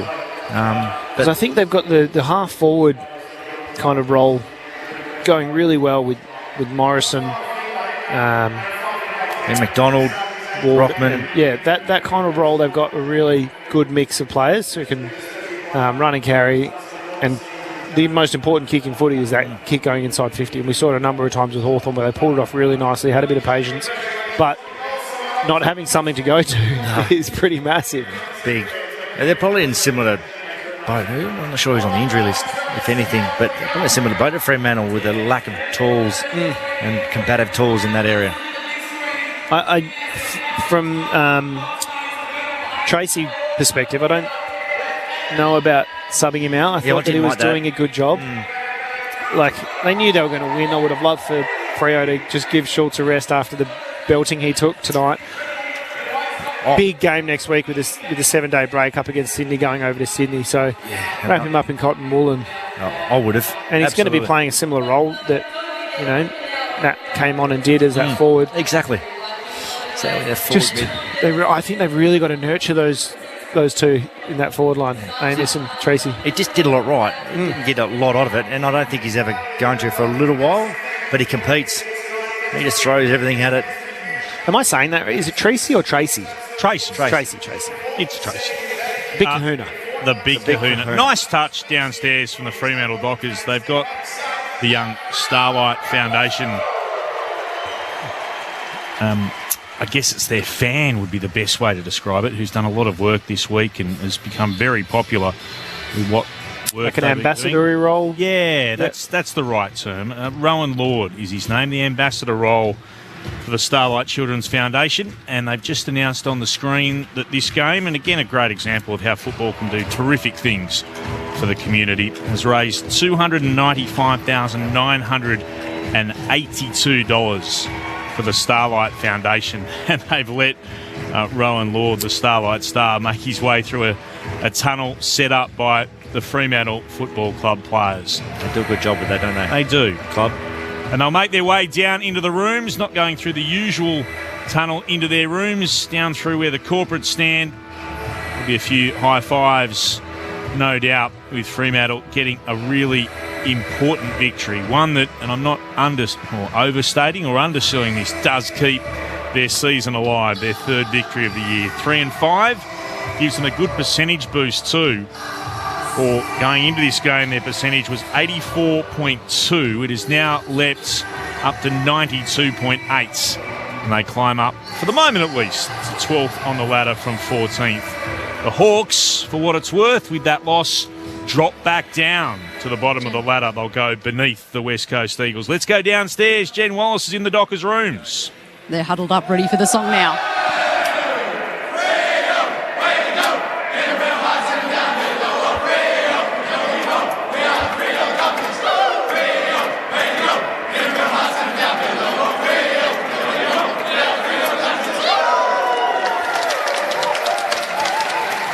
And with the youngster Rowan Lord in the middle, they decided not to give him the soft drink, or beg your pardon, the Powerade drink. What is it? The sports drink shower. I knew I'd get there eventually. Nice touch from them. By the way, full-time in the other game. It was pretty close at the end. The Giants put in a decent comeback, but the Bulldogs victorious. 13-8-86 to GWS 10-11-71, which is quite a remarkable run of losses, if you think about it, for Greater Western Sydney at Manuka. They just seem to struggle to win there. I'll try and get that stat for you. Here it is. They've lost their last 9 games now. Wow. In their home away from home. Picked them tonight too. They haven't won there since, and this is a home for them as well, since May of 2019. The GWS Giants losing tonight. I'm not looking at that. I'm not looking at their history either. It used to be a bit of a fortress there. It was. They used to travel quite well there. Well, they had I remember at one stage they had a 9-game winning streak. Now it's a 9-game losing streak. I know which one you'd rather be on if you're the Giants. Lost a bit of talent out of the group, though, the last couple of years. Yeah, they have. That is true. That is true indeed. So in regards to the ladder, that would see the Bulldogs climb up into the 8th. Yes, they're up into 7th now. with a percentage of 98.7. So the Bulldogs up into the 8 as at the moment. Games tomorrow, Port Adelaide versus Essendon, Collingwood versus Sydney, and North Melbourne versus St Kilda. We'll hopefully get someone downstairs in the Fremantle rooms when we can, but to give our experts a chance to discuss the votes, which we won't rush tonight, 3, 2 and 1. Just pause for a second. Let's get all the other numbers. Dave Lindsay. Firstly, some team stats, and Fremantle finished plus 16 in total disposals, 390 to 374. They were ahead in the marks, 122 to 91. They led that category all night, and their second half inside 50 count was massive. They ended up winning that category by 11, 54 to 43. They also won the tackles by 9, 60 to 51. Leading possession winners on the ground. Firstly for Fremantle, I incorrectly named him as the captain of the club. Well, it was a captain-like performance from Andy Brayshaw. 34 disposals, 19 kicks, 15 hand passes, 8 tackles and 2 goals for Andy Brayshaw. Luke Ryan, 27 possessions for him, 26 for Young and O'Meara. Sarong, 24 disposals. Luke Jackson with 24 disposals, 6 marks, 7 tackles, 2 goals, 1. Only the 3 hit-outs, but it's a stat line that they'll like to see down there at Fremantle. Aish with 23 and O'Driscoll with 20. While for Hawthorn, Connor Nash and Will Day finished at the top of their list with 26 disposals each. Nash also had 8 tackles. Will Day also kicked a goal. And Warple 25, Amon 25, Morrison 24, Hardwick 23, Sicily 21 and John Newcomb, who had a much better second half than first half, finished with 20 disposals and a goal.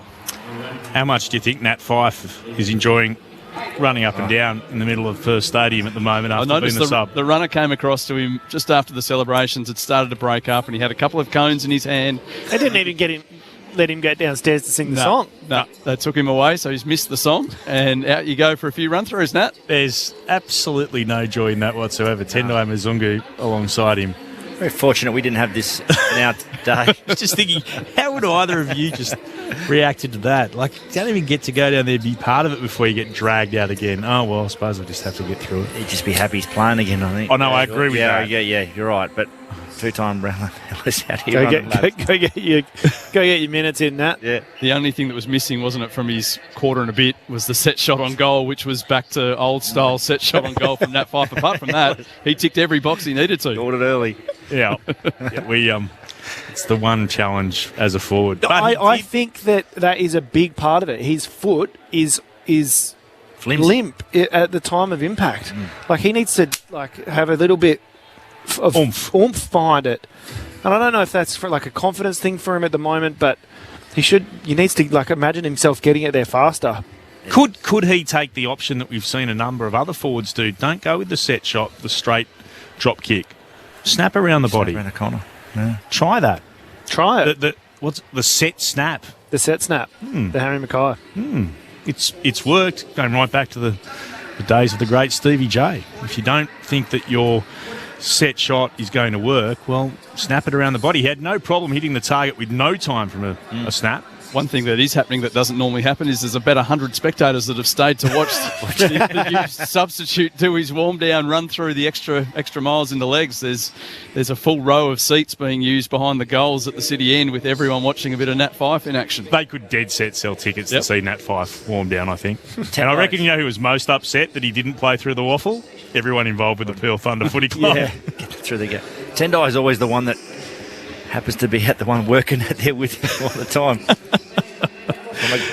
Fremantle 18-9, 117 to the Hawks, 7-6, 48. We always rush these, but we won't tonight. So the votes, Shane Woden, both in the ABC Footballer of the Year and the Christian Medal as we wait to head downstairs into the Dockers room. Well, I've given them all to Fremantle. We've given them all to Fremantle players tonight. It looked a bit ominous early, but certainly as the game wore on, they were certainly dominating play. So given one to Hayden Young. He's 26 off half-back tonight. I just thought he used the ball and kicked it better tonight and really opened up a few holes for him and got some overlap. He had 6 inside 50s too, so his influence down back was really good. And 2 to Luke Jackson. I thought he had a great game tonight. 24 touches. He's had 16 contested, 13 ground ball gets, kicked 2, had 7 tackles. Had a real complete game. Probably one of his best games for a long time all over the ground. And then 3... a little quiet last quarter, but certainly the game was done and dusted by 3/4 time. But I thought Andy Brayshaw's game up till then was certainly outstanding. The ability to cover the ground, have 400 and plus metres gained, but 8 tackles and kick the 2 goals. A really four-quarter performance from him. You spoke about it a little bit during the call, but Jai Amos, how important will he be to Fremantle's future from here with what he's been able to show as just a real young man who still needs to add a bit of muscle? But he seems to run to the right spots. And while it's unorthodox, if you're within 45, it's an effective kicking style. Well, his Colts here draft year, he kicked 50 goals, 51 goals, 12 or something. So he never missed. I think he's going to be... Is that right? Yeah, he dominated Colts footy, kicked very straight. So he's going to be a long-term prospect for him and play a lot of footy for Fremantle. I do believe, though, this is just what I think. I think they need a bigger forward around him. 196 centimetres. He is only... he'd probably be 88 kilos, 89 kilos now. He's listed at 86, but he'd be a bit bigger than that now. And he's 19. And he's 19, so he could potentially grow a little bit more. He'll probably still grow for another 18 months, potentially. If he does grow, then bonus. But I'd almost keep him as that second or third. I agree. I don't think he's going to be... He's not the saviour for what they need coming. No. But he is so good at that because that's the way he plays naturally. But he's not in the same mould as a Tom Lynch or a Rewalt. He's not that a big forward. No, he is not that. But the way that he moves and creates space and his leading patterns are really, really.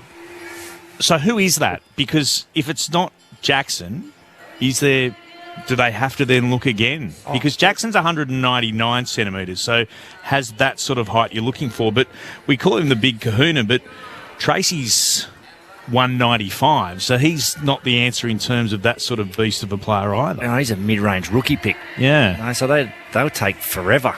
But, I think they still have to, no doubt. And who that is in time, there'll be one around somewhere. But certainly you've got to be a destination club too if you're going to... Do you think Jackson could be... He's not that kind of player either. No, I reckon he's a one-up, or he's a genuine ruckman. And he moves around wherever he's comfortable and has impacts across the whole game. He's not going to kick you 50 or 60 for a year. No. And dominate. He'll kick you 35 to 40. Yeah, you hope. In a good year. Yeah, you hope. In a real good year. What do we make of Hawthorn tonight? They've shown bits, but I thought they were disappointing this evening. Really? I didn't mind what I saw because... Well, compare that performance to what we saw against the Western Bulldogs. When they really challenged, they were able to convert at times their ruck dominance, and their rucks played well, but their midfield was able to win centre clearances and win them convincingly and actually do something with them. So I was thinking that they would challenge, and this is easy to say. They didn't have the run of Jath off half back, and without Bruce, that makes an enormous difference. Yeah, I think that the forward entries is what was missing tonight, and I thought that the work they did in the CB and around the ground stoppages was really good, and their ability to transition was really good. Let's head downstairs. Jen Wallace. G'day guys, I'm down here. I've just had Andy Brayshaw, nicely enough, come down to speak to us. Andy, thank you for joining ABC, and congratulations on a big win on a really big occasion, the Starlight Purple Haze game. Thank you. Yeah, it's a really good game for the club. We love raising money for those kids, and I think today we raised a lot. So yeah, very proud of the group. This game, you came in with a cloud hanging over you in regards to first quarters and winning those first quarters. Big focus during the week, and you must be pleased that you got it done today. Yeah, really pleased. We knew that they were going to be a really strong contest side, so we had to match them in there and then try and expose them in a bigger circle. And I think we did that. Started fast and physical, and then just played 4 quarters of footy, which was really good. We always hear teams talk about their style and their brand and the way that they want to be perceived, and I feel like in watching that game we got more out of the Fremantle brand. What about yourself? Where did you see it that things went right today? I think we took the game on, played with a bit of dare. Our connection was really strong through all the lines, and I think it was just exciting to watch. Whenever we intercepted off half back, we looked to go quick through the corridor, open up the ground for our forwards, and it was tough to play in, but it was exciting to be a part of. And before I let you go, what's it like to have Nat Fyfe waiting as the sub to come in? yeah, it's awesome to see how much work he's done through his rehab. He does it like no one else, and yeah, super proud of him to get back into the side. And he's such a superstar that to have him coming off from the bench is pretty awesome. Thank you so much for joining us tonight, and best luck for the rest of the season. Great job downstairs, Jen Wells. Thanks for Andrew Brayshaw coming across quickly for us. Speaking of Nat Fyfe, still going about his business downstairs as the sub. Fremantle by 69 points, 18-9, 117 to Hawthorn 7-6-48. A third win of the year for the Fremantle Dockers in front of 37,167 people. Next week, they've got Sydney at the SCG. It's the early game on the Saturday, while the Hawks have Melbourne at the MCG. That's the Saturday twilight. Games tomorrow to complete round 8. Port Adelaide take on Essendon.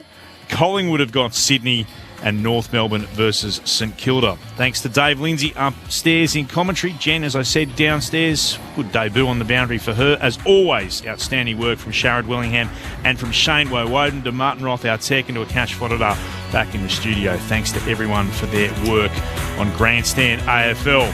Wrapping things up, Clint Wilden saying bye for now with the Dockers back in the winners list. 69 points to the good against the Hawks. They needed something, Fremantle. Tonight, they delivered for their supporters. Grandstand AFL Sunday kicks things off for us tomorrow. Speak to you then.